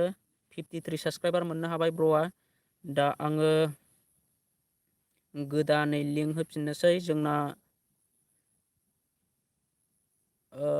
मिनि मिक्स प्र'आ लाइभ स्ट्रिमआव दंना गैया कमेन्ट खालामहर। मिनि मिक्स प्र'आ आंनि लाइभ स्ट्रिमाव दंना गैया कमेन्ट खालाम। अके हेल' ब्र' होला नामा? अके ब्र' नोंनिखौ नै आङो दानोसो होनो आखायाव लाबाय। दा आङो नोंनि चेनेलखौ डिसक्रिपसनाव लिंक होनानै दोनसै। जायफोर दासिमबो सापर्ट खालामाखै सापर्ट खालामनानै फैबानो जाबाय ब्र'नि चेनेलखौ। दा जोंना गोदान भिवारा कमेन्ट हरदों आरएसटन गेमिं। आंबो खालामबाय ब्र'। अके थेंक इउ आरएसटन गेमिं ब्र'। दा नोंथांनि चेनेलखौबो सापर्ट खालामनानै होगोन इउटुब चेनेलाव जयेन जानानै था। आरो आंनि चेनेलाव गोदानै फैदोंब्ला साबस्क्राइब खालामनानै ला, नटिफिकेसनखौ अन होनानै ला। बेबायदिनो सापर्ट होलायगोन। आङो बयनिबो चेनेलखौ प्रमसन खालामनानै होगोन। केबि अफिसियेल आदा नेक्स्ट लाइभआव फैनोसै गाज्रि मोननाङा। Thank you KB official. Next लाइभआव टाइम मोनोब्ला फैनो हागोन। दा जोङो बेबायदिनो सापर्ट होलांबाय थागोन। दा आङो डिसक्रिपसनाव लिंक होनानै दोनदों मिनि मिक्स इउटुब चेनेल। जायफोर सापर्ट खालामाखै सापर्ट खालामनानै फैदो। दा जायफोर सापर्ट खालामदों आंनो कमेन्ट खालामनानै खोन्थाहरदो।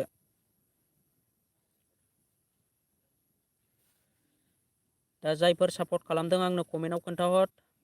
दा 68 साबस्क्राइबार मोननो हाबाय 468। दा जायफोर सापर्ट खालामाखै सापर्ट खालाम।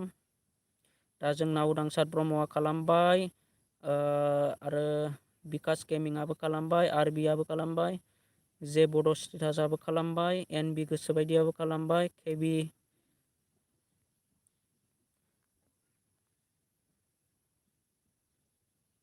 दा मिनि मिक्सआ कमेन्ट हर लोगोफोर। औ जायफोर सापर्ट खालामदों कमेन्ट खालामनानै फै। लाइकजों लोगोसे कमेन्ट खालाम।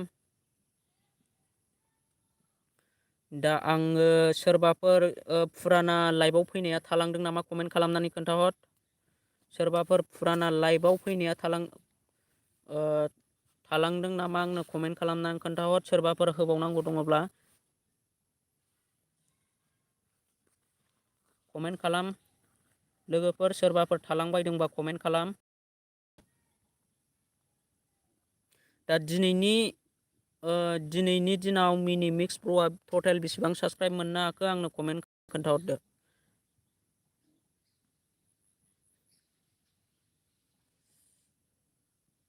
दा सोरबाफोर लाइभ स्ट्रिमनिफ्राय थालांदोंबा कमेन्ट खालामनानै खोन्थाहर।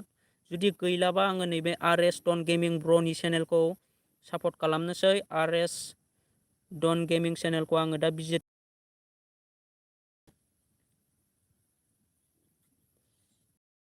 ब्र' आंनि लाइभ स्ट्रिमाव दंना गैया? एनबि गोसोबायदि रावनावबो थालाङाखै खोमा ब्र'। अके आङो रावनिखौबो थालांहोआ ब्र'मोन। नोंसोरो रागाल' जोंनाङा। आङो बयनिखौबो मोनफा मोनफा गासैनिखौबो लासैबाबो प्रमसन खालामनानै होजोबगोन। दा माखासे मानसिफ्रा सोरबा आंनिखौ हो होननानै जोंना दावराव जायो। बेबायदि जानो नाङा। दा जोंना नै माखासे मानसिफ्रा बिराद फार्स्टआव लिंक होनो थिनजोब्बाय ओमफ्राय बिनि उनाव खारलांजोब्बाय। दा आङो मा बुंनो दा आंबोथ' हारसिं बयनिखौबो होनो हाथ्र'आना खनसेनो होनो हाथ्र'आना आङो दा जोंना नै मोनखांबाथाय खारो माखासे मानसिफ्रा दा जोंना बिदि जानो नाङा ब्रमोन बयनिखौबो होगोन आङो दा सोरबाफोर थालांबायोब्ला आंनो कमेन्ट खालामनानै खोन्थाहर दा आंबो बावो माने सिगां कमेन्ट खालामोब्ला माने बिनिखौ बावो जायफोर थाब कमेन्ट खालामो बिनिखौ गोसोआव थायो आङो दा आरएसटन गेमिं इउटुब चेनेलखौ आङो सापर्ट खालामबाय ब्रनि चेनेलखौ आङो साबसक्राइब खालामनानै लाबाय ब्रआबो आंनि चेनेलखौ दासिमबो सापर्ट खालामाखैबा सापर्ट खालामदो लोगोसे आङो ब्रनि चेनेलखौ डिसक्रिपसनाव लिंक होनानै दोनसै दा टटेल 33 साबसक्राइबार जानानै दङ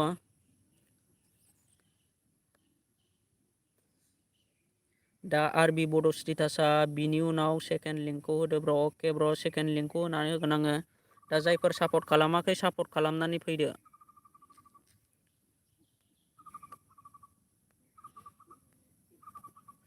दा आङो डिसक्रिपसनाव लिंक होनानै दोनदों आरएसटन गेमिं इउटुब चेनेलखौ जायफोर दासिमबो सापर्ट खालामाखै सापर्ट खालामनानै फैदो आरएसटन गेमिं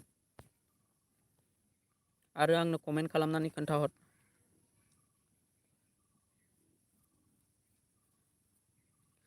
दा जोंना जे बड' स्टेटासआ खालामबाय मिनि मिक्सआबो खालामबाय उदांसार ब्रह्मआबो खालामनानै लाबाय जायफोर सापर्ट खालामाखै सापर्ट खालामदो आरबि बड' स्टेटासआबो खालामबाय एनबि गोसोबायदियाबो खालामबाय बिकास गेमिं खालामबाय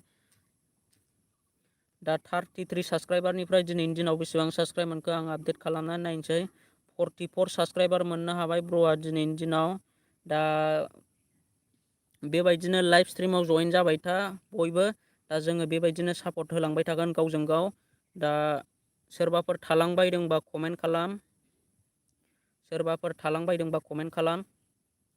आङो बयनिखौबो होनानै होगोन जुदि थालाङाखैबा आङो सेकेन्ड लिंक होनानै होनोसै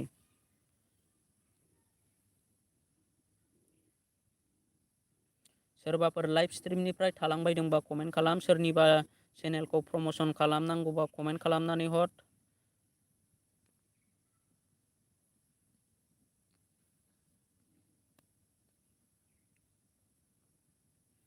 बिकास बसुमतारी हेल' लोगोफोर सेकेन्ड आइडि बियो अके बिकास गेमिंनि सेकेन्ड आइडि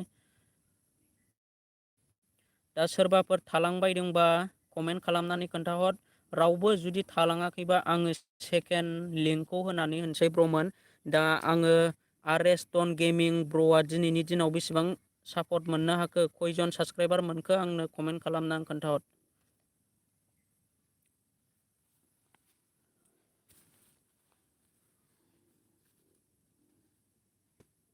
दा बिकास गेमिंआ सेकेन्ड आइडिजों लाइभ स्ट्रिमाव फैदों लाइक खालामनानै हो जायफोर लाइभ स्ट्रिमखौ दासिमबो लाइक खालामाखै लाइक खालामनानै हो ब्रमोन माने लाइकआ बिराद खम जानानै दङ आरो चेनेलाव साबसक्राइब खालामनानै ला आरो कमेन्ट खालाम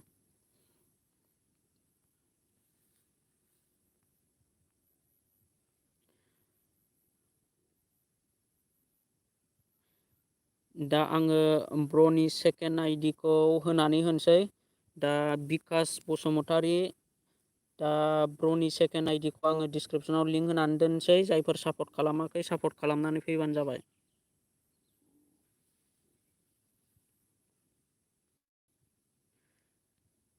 दा आङो डिसक्रिपसनाव लिंक होनानै दोनदों गोदानै जोंना बिकास बसुमतारी दा जोंना आरएसटन गेमिं थेंक इउ लोगोफोर सापर्ट खालामनायनि थाखाय आरो 11 मोनबाय ब्र अके ब्र आरो लाइभ स्ट्रिमाव नेक्स्ट लाइभ स्ट्रिमाव फैयोबा लाइभआव जयेन जानो हागोन दा जोङो बेबायदिनो लाइभ स्ट्रिम खालामबाय थागोन गावजों गाव सापर्ट लालायनो थाखाय दा लाइभ स्ट्रिमाव बयबो जयेन जाबानो जोङो सापर्टखौ मोनलांबाय थागोन दा आङो सेकेन्ड आइडि होनानै दोनदों बिकास गेमिं बसुमतारी जायफोर दासिमबो सापर्ट खालामाखै सापर्ट खालामनानै फैदो 27 साबसक्राइबार मोननो हाबाय जायफोर सापर्ट खालामाखै सापर्ट खालामनानै फै ब्रनि चेनेलखौ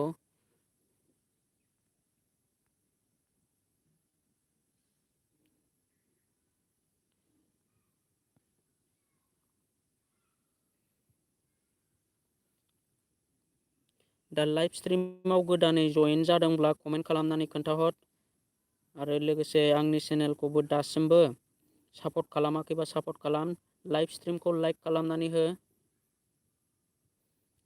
रावबो आनसाबस्क्राइब खालामनानै लालायनो नाङा जोंना, आरो माखासे मानसिफ्रा आनसाबस्क्राइब खालामनानै लाफिनलायो जानांगौ जोंना, ओंखायनो साबस्क्राइबारा माइनास जायो। दा रावखौबो आङो बयखौबो खावलायो रावबो आनसाबस्क्राइब खालामनानै ला।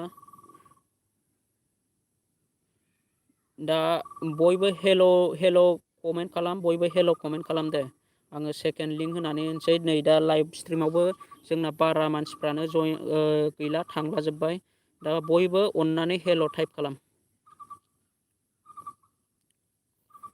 अके, बिकास गेमिं, दिपक ब्रह्म, आरबि। दा सोर सोर लाइभ स्ट्रिमाव दङ हेल' टाइप खालाम। बय PB777, आंनाथ' मैयानो खमायजोबदों आदा। अके, दा खमायबाबो सासेयानो जा सानैयानो जा बेबायदिनो प्रमसन खालामनायखौ जोङो नागारा, मानि गावजों गाव सापर्ट खालामनायखौ नागारनो नाङा, गावजों गाव सापर्ट खालामलांबाय थानांगौ। दा माखासे मानसिफ्रा रागा जोंनानै जोंना आनसाबस्क्राइब खालामो, मा बुंनो लोगोफोर। दा आंनिया माइनास जायोब्ला, जेनेबा सासे मानसिना माइनास जायोब्ला बिबो रागा जोंनानै आनसाबस्क्राइब खालामलायो जानांगौ। बेनिखायनो माइनास जानानै थायो जोंना, साबस्क्राइबार मोनखानाय साबस्क्राइबारा डाउन जायो। दा आङो सेकेन्ड लिंक होनानै होनोसै। आरबि बड' स्टेटासनिखौ आङो सेकेन्ड लिंक होनानै होनोसै। दा जायफोर सापर्ट खालामाखै, सोरबाफोर थालांबायदोंबा सापर्ट खालामनानै होदो।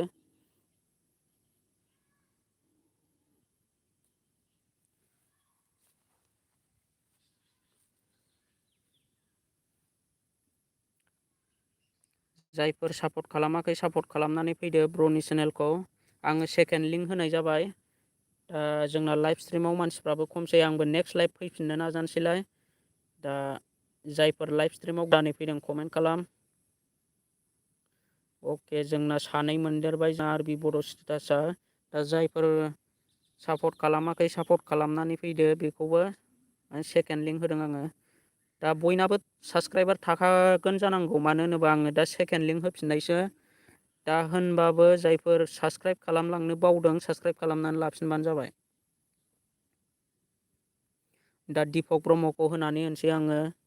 दिपक ब्रह्म ब्र'खौ दा टटेल 16 साबस्क्राइबार जानानै दङ ब्र'नाबो। जायफोर सापर्ट खालामाखै सापर्ट खालामनानै फैबानो जाबाय। जायफोर सापर्ट खालामाखै सापर्ट खालामनानै फैदो दिपक ब्रह्म ब्र'खौ। दा आं डिसक्रिपसनाव लिंक होनानै दोनदों। अके, सासे बारायबाय जोंना दिपक ब्रह्मनाबो, सानै बारायबाय। जायफोर सापर्ट खालामाखै सापर्ट खालामनानै फैदो। अके, दा जोंना बयबो खालामनानै लाखानाय जानांगौ, बेनिखायनो दा सापर्ट मोननाया खम जादों, थेवबाबो जोंना साथाम बारायबाय।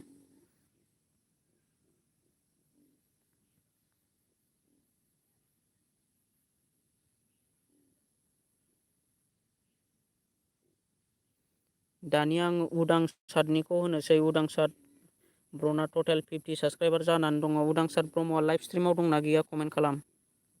उदांसार ब्रह्म ब्र'आ। अके, उदांसार ब्रह्मआबो खालामबाय। दा आं उदांसार ब्रह्मखौ जायफोर सापर्ट खालामाखै सापर्ट खालामनानै फैदो, 50 साबस्क्राइबार जानानै दङ। दा जानो हागौ ब्र'नि चेनेलखौ बयबो सापर्ट खालामखानाय। नै दाबो सासे मोननो हाबाय ब्र'आ, सानै। जायफोर सापर्ट खालामाखै सापर्ट खालामनानै फैदो। आङो डिसक्रिपसनाव लिंक होनानै दोनदों उदांसार ब्रह्मनि चेनेलखौ। आङो सेकेन्ड लिंक होनाय जाबाय बयनिखौबो। दा सोरबाफोर थालांदोंबा कमेन्ट खालाम, आं होजोबनो हायाखै, लासैनो होलांजोबगोन गासैनिखौबो। सापर्ट खालामनानै फै।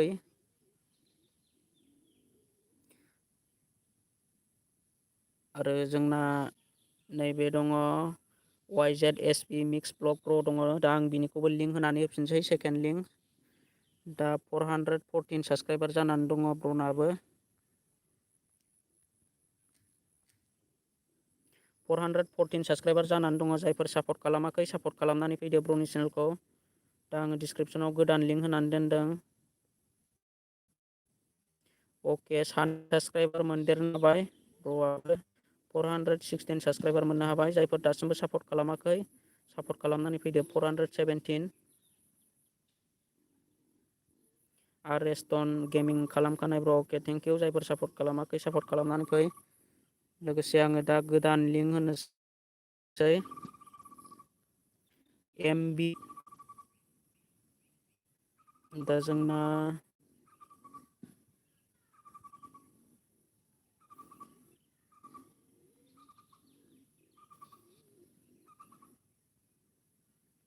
दा जोंना एमबि अफिसियेल दा आङो एमबि अफिसियेल ब्र'नि चेनेलखौ आङो डिसक्रिपसनाव लिंक होनानै दोनबाय दा जायफोर सापर्ट खालामाखै सापर्ट खालामनानै फैदो एमबि अफिसियेल इउटुब चेनेलखौ जायफोर सापर्ट खालामाखै सापर्ट खालामनानै फैदो जे बर' स्टेटासा खालामखानायसो जायफोर सापर्ट खालामाखै सापर्ट खालामनानै फैदो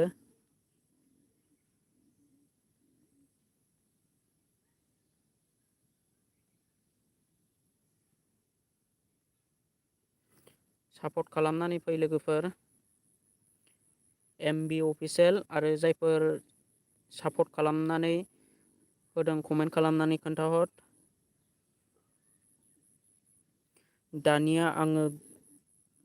दानिया आङो बड' मेम'रि ब्रेन्ड ब्र'नि चेनेलखौ सेकेन्ड लिंक होनानै होनोसै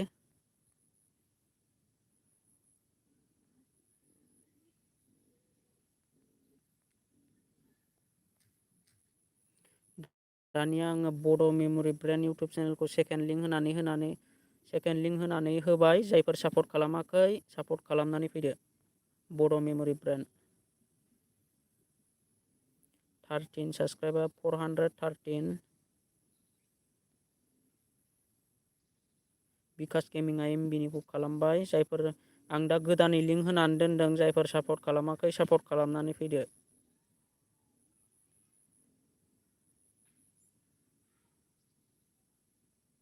दा जोंना अलरेडि साबसक्राइब खालामखानाय जानांगौ दा ब्र'नि चेनेला साबसक्राइबारा बारायाखिसै जायफोर सापर्ट खालामाखै सापर्ट खालामदो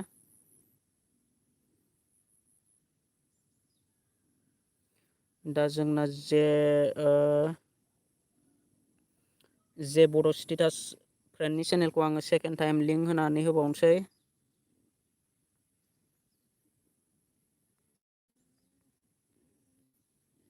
दा आङो सेकेन्ड टाइम लिंक होनानै होबावबाय ब्र'नि चेनेलखौ दा जायफोर सापर्ट खालामाखै जायफोर थालांबायदों अननानै सापर्ट खालामनानै फैदो 275 276 सासे 277 सानै साबसक्राइबार मोननो हाबाय 279 दा जायफोर सापर्ट खालामाखै सापर्ट खालामनानै फैदो आङो डिसक्रिपसनाव लिंक होनानै दोनखादों जायफोर दासिमबो सापर्ट खालामाखै सापर्ट खालाम 280 साबसक्राइबार मोननो हाबाय जे बड' खालामखानायसो आरेस्टनाबो खालामबाय उदांसार ब्रह्मआबो खालामबाय दानिया आङो गोदान लिंक होफिननोसै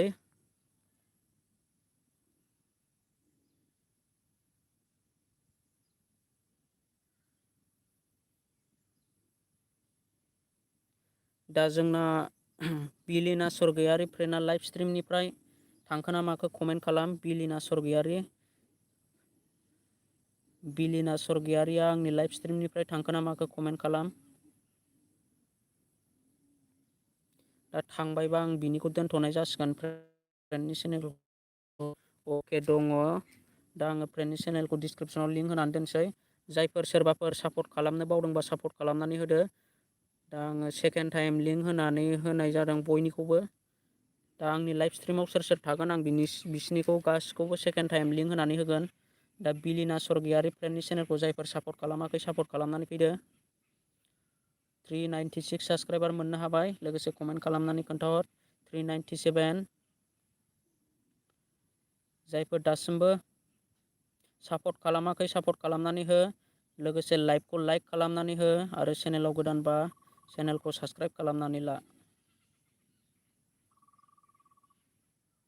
एनबि गोसोबायदि अफिसियेल लिंकखौ सेकेन्ड टाइम होना होफिनदो सेकेन्ड टाइम होगासिनो दङ एनबि गोसोबायदि अफिसियेल फ्रेन्ड आङो सेकेन्ड टाइम लिंक होनानै होगासिनो दासिम दा जायफोर सिगाङाव दङ आं बिसिनिखौ सेकेन्ड टाइम लिंक होग्रोनाय जाबाय दा लाइभ स्ट्रिमाव सोर सोर थाबाय थादोंमोन सेकेन्ड टाइम होगासिनो दङ आङो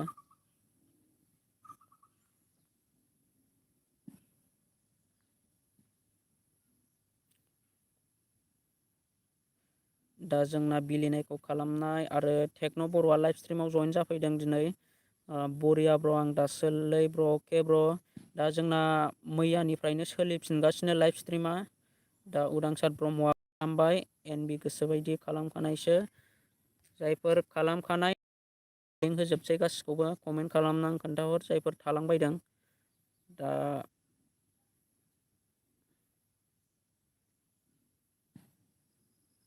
आर ब्रह्म ब्लग गुड इभिनिं ब्र'। गुड इभिनिं ब्र'। दिनै लाइभ स्ट्रिम सोलिदों जोंना दा लाइभआव फैनायनि थाखाय थेंक इउ।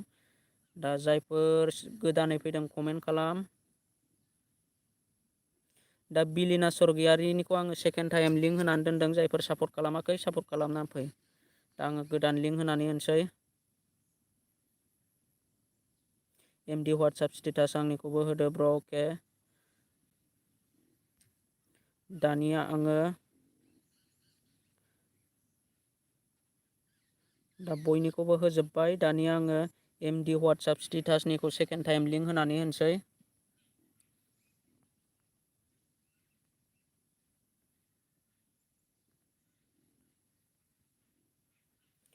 दा आङो सेकेन्ड टाइम लिंक होनानै होबाय एमडि वाट्सएप स्टेटास। जोंना गोदान जयेन जाफैदों निजोम दिवारि ब्लग।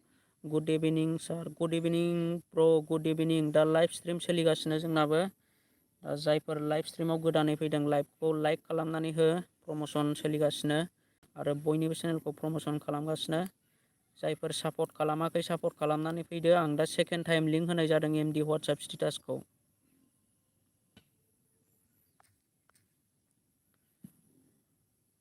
दा 98 साबसक्राइबार मोननो हाबाय। दा जायफोर सापर्ट खालामाखै सापर्ट खालामनानै फैदो कमेन्ट खालामनानै खोन्थाहरदो। दा जोंना गोदानै जयेन जाफैदों एस एम ब्लग। हेल' एस एम ब्लग ब्र'। लाइभ स्ट्रिमाव फैनायनि थाखाय थेंक इउ। जायफोर सापर्ट खालामाखै सापर्ट खालामदो डिसक्रिपसनाव लिंक होनानै दोनदों।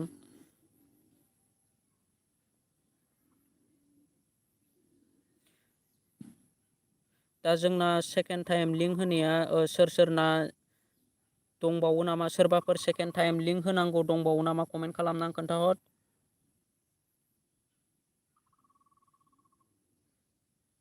दा सोरनिबा सेकेन्ड टाइम लिंक होनांगौ दंबावो नामा? आंनो कमेन्ट खालामनानै खोन्थाहर। आंनि लाइभ स्ट्रिमाव सोरबाफोर सेकेन्ड टाइम लिंक होनांगौ दंबावो नामा? कमेन्ट खालामनानै खोन्थाहर। दा आरेस्टन गेमिं आंनिखौ खेबसे होबावदो ब्र' अके। दा टेक्न' बर' आरो एनबि गोसोबायदि अके। आङो एनबि गोसोबायदिनिखौ होनानै होनोसै। दा एनबि गोसोबायदिखौ जायफोर सापर्ट खालामाखै सापर्ट खालामनानै फैदो।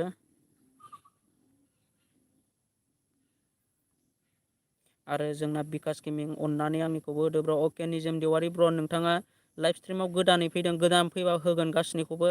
दा जोंना गोदान जयेन जाफैदों लाइभ स्ट्रिमाव निजोम देवारि एस एम ब्लग टेक्न' बर'। आङो बिसोरनिखौ एबार होनानै होनोसै।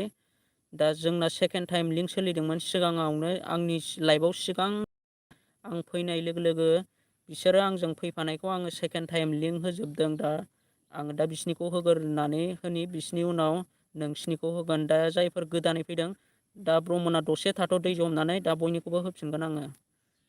दा जायफोर गोदानै फैदों बिसिनिखौबो आङो लिंक होना होगोन। दा आङो डिसक्रिपसनाव लिंक होनानै दोनदों एनबि गोसोबायदि। जायफोर सापर्ट खालामाखै सापर्ट खालामनानै 214 साबसक्राइबार मोननो हाबाय। दा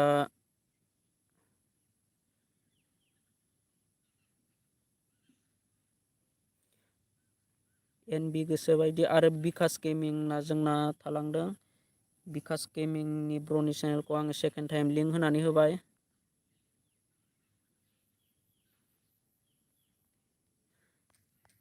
दा आङो बिकास बसुमतारी ब्र'नि चेनेलखौ लिंक होनानै होनदों। जायफोर सापर्ट खालामाखै सापर्ट खालामनानै फैदो। जायफोर बिकास गेमिं ब्र'नि चेनेलखौ सापर्ट खालामाखै सापर्ट खालामनानै फैदो। डिसक्रिपसनाव लिंक होनानै दोनदों। 29 साबसक्राइबार मोननो हाबाय। कमेन्ट खालामनानै खोन्थाहर।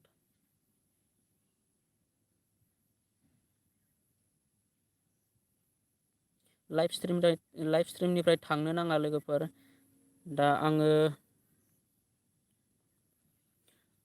आरेस्टना खालामखानायसो। दानिया आङो लास्ट सेकेन्ड लिंक होनानै होनोसै। लास्ट सेकेन्ड लिंक आङो ब्र'नि चेनेलखौ होनानै होनोसै जोंना नैबे आरएस टन गेमिंनि चेनेलखौ आङो लास्ट सेकेन्ड लिंक होनानै होनोसै दा जायफोर सापर्ट खालामाखै सापर्ट खालामनानै फैबानो जाबाय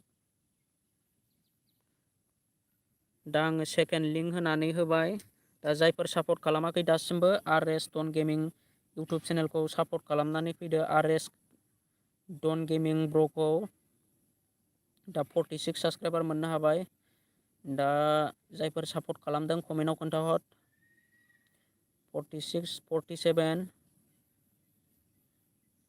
दा जायफोर सापर्ट खालामाखै सापर्ट खालामनानै फैदो अके खालामखाजोबनाय गासिबो दा होनबाबो 2 साबस्क्राइबार बारायदेरबाय दानिया आङो गोदान फैनायनि लिंकखौ होनानै होनसै लोगोफोर लाइभ स्ट्रिमनिफ्राय थांनो नाङा रावबो दा जोंना जायफोर गोदानै फैदों कमेन्ट खालाम बयबो दा जायफोर गोदानै फैनानै दङ लाइभ स्ट्रिमाव कमेन्ट खालाम अके निजोम देवारि ब्लग ब्र'खौ आङो दा लाइभआव डिसक्रिपसनाव लिंक होनानै दोनसै रिंखां क्रेसन खालामबाय अके रिंखां क्रेसन ब्र' लाइभआव फैनायनि थाखाय थेंक इउ आरो आङो दा गोदानै फैनाय जोंना गोदानै फैनाय आङो बिसिनि लिंकखौ डिसक्रिपसनाव लिंक होनानै दोनदों जायफोर सापर्ट खालामाखै सापर्ट खालामनानै फैदो निजोम देवारि ब्लग इउटुब चेनेलखौ दा 372 साबस्क्राइबार जानानै दङ टटेल जायफोर दासिम सापर्ट खालामनानै फैबानो जाबाय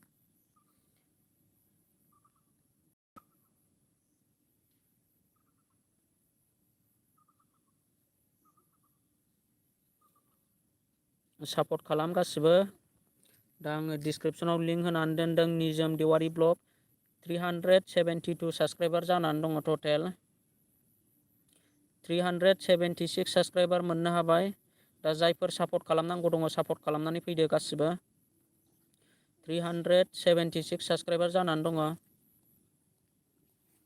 376 साबस्क्राइब जानानै दङ जायफोर सापर्ट खालामाखै दासिमबो सापर्ट खालामनानै फैदो दा आं डिसक्रिपसनाव लिंक होनानै दोनदों जायफोर सापर्ट खालामाखै सापर्ट खालामनानै फैदो लोगोसे लाइभखौ लाइक खालामनानै हो जायफोर लाइक खालामाखै लाइक खालामनानै होदो आंनि लाइभखौ आरो सापर्ट खालामाखैबा सापर्ट खालामनानै होदो दानिया आङो रिंखां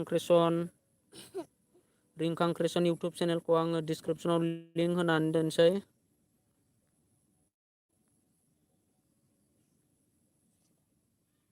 दा आं रिंखां क्रेसन ब्र'नि चेनेलखौ आङो डिसक्रिपसनाव लिंक होनानै दोनबाय आङो जायफोर सापर्ट खालामाखै सापर्ट खालामनानै फैदो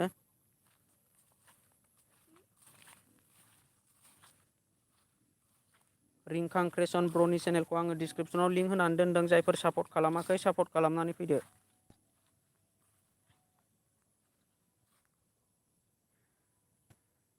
दा निजोम देवारि ब्लग ब्र'आ दिनैनि दिनाव बेसेबां साबस्क्राइबार मोननो हाखो आंनो कमेन्ट खालामनानै खोन्थाहर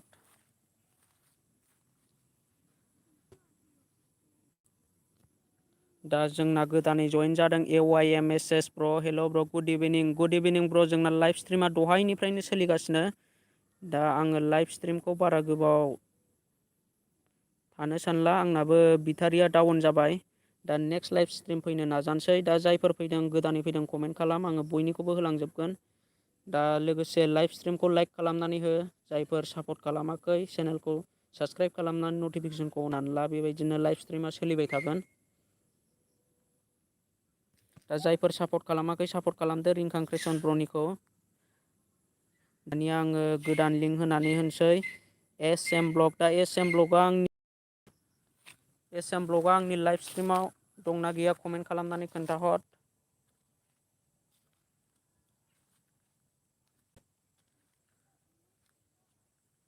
SM ब्लगआ आंनि लाइभ स्ट्रिमाव दंना गैया कमेन्ट खालामनानै खोन्थाहर ब्र'आ SM ब्लग निजोम देवारि ब्लग 4 जन बारायदों अके रावबो आनसाबस्क्राइब खालामनो नाङा सासेयानो जा सानैयानो जा रावबो आनसाबस्क्राइब दा खालाम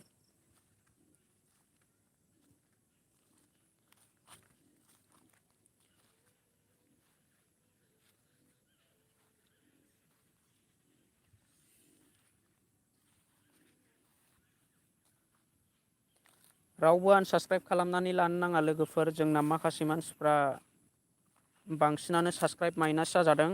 आङो बयखौबो बुङो, बयखौबो खावलायगोन आङो, रावबो आनसाबस्क्राइब खालामनानै दाला। साबस्क्राइब खालामखानायखौ बोरैबा आनसाबस्क्राइब जाफ्लांबायदोंबा साबस्क्राइब खालामनानै लाफिन।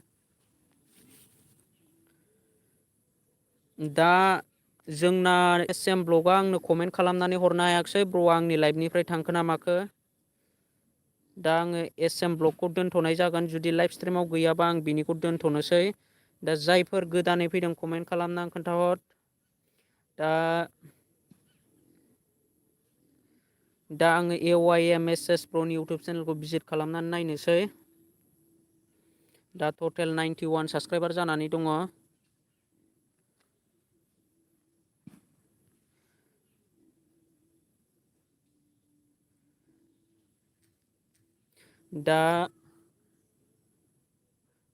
दा AYMSS प्र'नि चेनेलखौ आङो डिसक्रिपसनाव लिंक होनानै होबाय। दा जायफोर सापर्ट खालामाखै सापर्ट खालामनानै फैदो AYMSS प्र'नि इउटुब चेनेलखौ।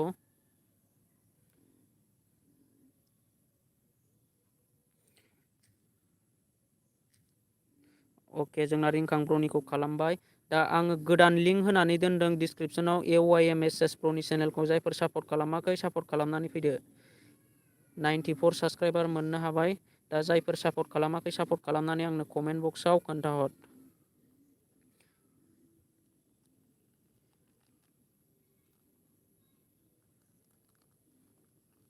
दा जायफोर सापर्ट खालामाखै सापर्ट खालामनानै फैदो ब्र'नि चेनेलखौ। AYMSS 96 साबस्क्राइबार मोननो हाबाय।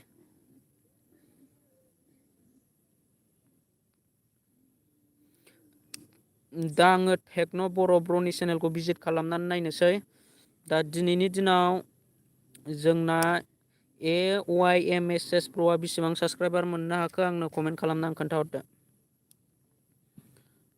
दा आङो टेक्न' बर' इउटुब चेनेलखौ भिजिट खालामबाय। दा आङो डिसक्रिपसनाव लिंक होनानै दोनसै टेक्न' बर' इउटुब चेनेलखौ। जायफोर सापर्ट खालामाखै दासिमबो सापर्ट खालामनानै फैदो ब्र'नि चेनेलखौ। दा आङो डिसक्रिपसनाव लिंक होनानै दोनदों टेक्न' बर'। आरो जायफोर सापर्ट खालामदों आंनो कमेन्ट खालामनानै खोन्थाहर।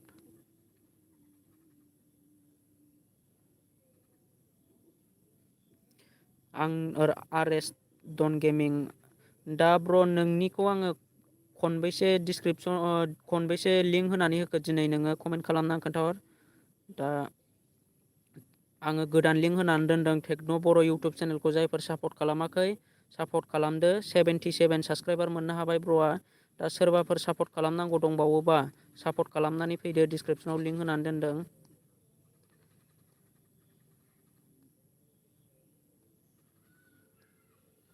उदांसार ब्रह्मआबो खालामबाय, RS डन गेमिंआबो खालामबाय। अके, खननैबा ब्र' दा आङो गोदान फैग्रोनायखौ होग्रोनि। दा आङो नेक्स्ट लाइभ स्ट्रिम फैनो नाजानोसै। दा आंनाबो बेटारिया डाउन जाबाय लोगोफोर, माने चार्ज खम जाबाय, चार्ज गैला मबाइलाव।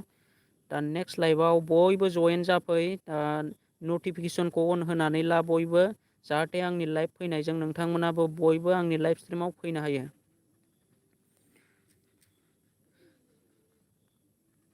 दा 77 साबस्क्राइबार मोननो हाबाय ब्र'आ। सोरबाफोर सापर्ट खालामनांगौ दंबावोबा सापर्ट खालामनानै होदो। दा आं लाइभ स्ट्रिमखौ बारा गोबाव खालामनो सानला। लाइभ स्ट्रिमखौ आङो नेक्स्ट लाइभ स्ट्रिम फैबावनोसै। बिनिखायनो जायफोर आंनि चेनेलखौ दासिमबो साबस्क्राइब खालामाखै साबस्क्राइब खालामनानै लादो, लोगोसे नटिफिकेसनखौबो अन होनानै लादो। दा सोरबाफोर गोदानै फैनाय दङब्ला कमेन्ट खालाम, आरो बोरैबा थालांबायदोंबा कमेन्ट खालामनानै खोन्थाहर। NB गोसोबायदि अफिस जालादों। आं लाइभनिफ्राय चार्ज गैला मबाइलाव। अके, आंनाबो चार्जआ गैला बारा। दा आंबो लाइभ स्ट्रिमनिफ्राय थांसिगोन, बारा गोबाव थाला आङो। सोरबाफोर थालांबायदोंबा कमेन्ट खालाम। दा जायफोर गोदानै फैनायफ्रा सोरबाफोर थालांबायदोंबा कमेन्ट खालामनानै खोन्थाहर। दा नेक्स्ट लाइभ फैनो थाखाय बयबो नटिफिकेसनखौ अन होनानै ला।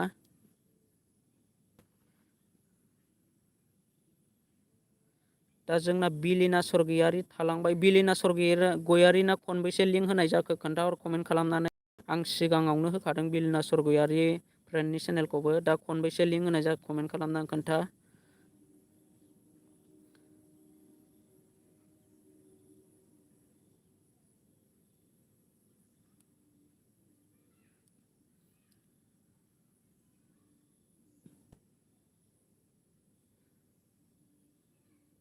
दा जायफोर आंनि लाइभआव दङ बयबो खनसे हाइ कमेन्ट खालामनानै लिरहरदो दे। हेल' बा हाइ कमेन्ट खालामनानै लिरहरदो। निजोम देवारि ब्लग आंनिखौ खनसे फिनदो। अके, आं निजोम देवारि ब्लगनि चेनेलखौ खनसे डिसक्रिपसनाव होफिनबावनोसै। दा सोर सोर दङ खनसे हाइ लिरहरजोब। अके, दा खयजन दङ? दा आङो बेखौ लास्ट लिंक होनोसै लोगोफोर। दा मोजां गाज्रि रायज्लायनोसै दसे, जाय दङ मोजां गाज्रि रायज्लायनोसै ना मा होनो? दा आङो डिसक्रिपसनाव लिंक होनानै दोनदों निजोम देवारि ब्लग इउटुब चेनेलखौ। जायफोर सापर्ट खालामाखै सापर्ट खालामनानै फैदो ब्रमोन। बिनि उनाव आङो रावनिबो लिंकखौ होथ'ला। बिदिनो मोजां गाज्रि रायज्लायनोसै गावजों गाव। दा सोर सोर बहानि आङो सोंनोसै बयनावबो।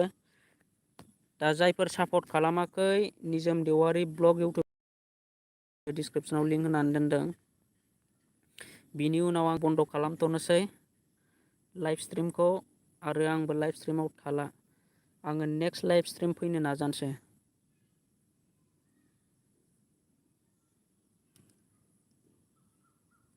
दा लोगोफोर सोर सोरना टटेल बेसेबां साबसक्राइबार बेसेबां वाट्स टाइम, दा सोर सोरना बेसेबां साबसक्राइबार बेसेबां वाट्स टाइम जाखो कमेन्ट खालामनानै खोन्थाहरदो दे दानिया। दा जोंना चेनेल प्रमसन खालामनाया जोबथ'बाय। दा सोर सोरना बेसेबां साबसक्राइबार मोननो हाखो आरो 1000 साबसक्राइबार जानो बेसेबां नांबावगौ कमेन्ट खालामनानै खोन्थाहर। अके, खालामखांबाय। दा जोंना उदांसार ब्रह्मआ क'क्राझार डिस्ट्रिक्टनि। अके, सोर सोर मा डिस्ट्रिक्टनि कमेन्ट खालामनानै खोन्थाहर।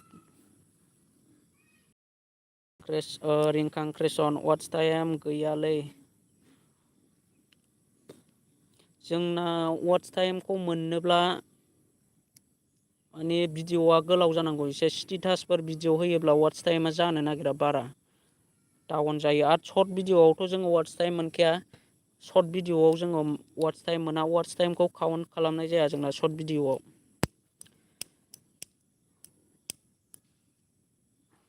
आरेस्टन गेमिंआ क'क्राझारनि आरो उदांसार ब्रह्मआबो। ओमफ्राय एमडि वाट्सएप स्टेटास उदालगुरिनि एमडि वाट्सएप स्टेटासआ दा आरेस्टन गेमिं। ओमफ्राय निजोम देवारि ब्लग आं दिखियाजुलिनि। अके, रिंखां क्रेसनजों जोंना निजोम देवारिनिजों डिस्ट्रिक्टआ होनबा एखेयानो। दा गामियासो मा बिकास बसुमतारिया सनितपुर डिस्ट्रिक्टनि। आदसा, जोंना बे सनितपुराथ' बिटिआरआव गोलैगोना गोलैया ब्रह्ममोन सनितपुरा? दा जोंना उदालगुरिना जोंना साबैसे दङ? सानै दङ आंनि लाइफआव। निजोमजों आंनिजों एखे। अके, आं निजोमजों नोंनिजों गामियाबो एखे नामा? आदसा, होनबाथ' नोंसोर सानैजों लोगोसो नामा? बिटिआर गोलैया। आदसा, आं उननि समफोराव गोलैनो हागौ ब्रह्ममोन दा। ओमफ्राय बिकास गेमिं सनितपुर डिस्ट्रिक्ट। दा आंनाबो डिस्ट्रिक्टआ क'क्राझार। जोंना उदांसार ब्रह्म आरेस्टन गेमिं एखे डिस्ट्रिक्टनि। सानसे समाव लोगो मोनलायनो हागौ मालाबानि समाव। दा बिलिना सरगयारिया हेल' नुदों। हेल'आ बिलिना सरगयारि फ्रेन्डआ अबे डिस्ट्रिक्टनि अननानै खोन्थाहर हायोब्ला। रिंखां क्रेसन जमा दंखायो दायो। निजोमजों आंजों लोगोखासो। अके, क्लास फ्रेन्ड नामा रिंखां क्रेसन ब्रह्मना? निजोमजों रिंखां क्रेसनजों क्लास फ्रेन्ड जानो हागौ आरो एखे गामिनि।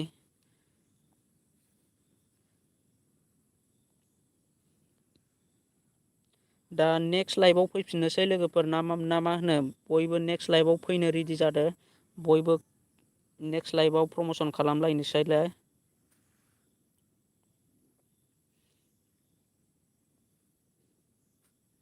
दा लोगोसे बे माबाखौ लाइभ स्ट्रिमखौ सोरबाफोर इउटुब क्रिएटर फिसाफोर दङब्ला शेयार खालामनानै हो जाहाथे जोङो बयबो ज' जानानै साबस्क्राइबारफोरखौ बांसिन मोननो हायो लाइभ स्ट्रिमखौ लाइक खालामनानै हो आरो शेयार खालामनानै होदो राननानै जाहाथे बयबो फैनानै जोङो ज' जानानै साबस्क्राइबारखौ लानो हायो अके बिकास बसुमतारी अके ब्र नेक्स्ट लाइभआव लोगो मोनगोन अके लोगोफोर दा आङो लाइभ स्ट्रिमखौ बेखिनियावनो दोनथ'नो सानबाय नेक्स्ट भिडिअआव बा नेक्स्ट लाइभ स्ट्रिमाव बयबो फैलायदो नटिफिकेसनखौ अन होनानै लादो आङो खयथायाव फैगोन कमिउनिटि पस्टआव होनानै दोनखागोन दा नोंसोर फैनायजों फैबानो जाबाय जों ज' लोगो मोनफिनलायगोन क्लास फ्रेन्डमोन दायो कलेजआ बेलेग जाबाय आदसा दे ब्रमोन बाय बाय आङो दा नेक्स्ट लाइभ स्ट्रिमाव फैसिगोन नेक्स्ट स्ट्रिमाव बयखौबो लोगो मोनफिनसिगोनलाय दा आङो बेखिनियावनो दोनथ'नोसै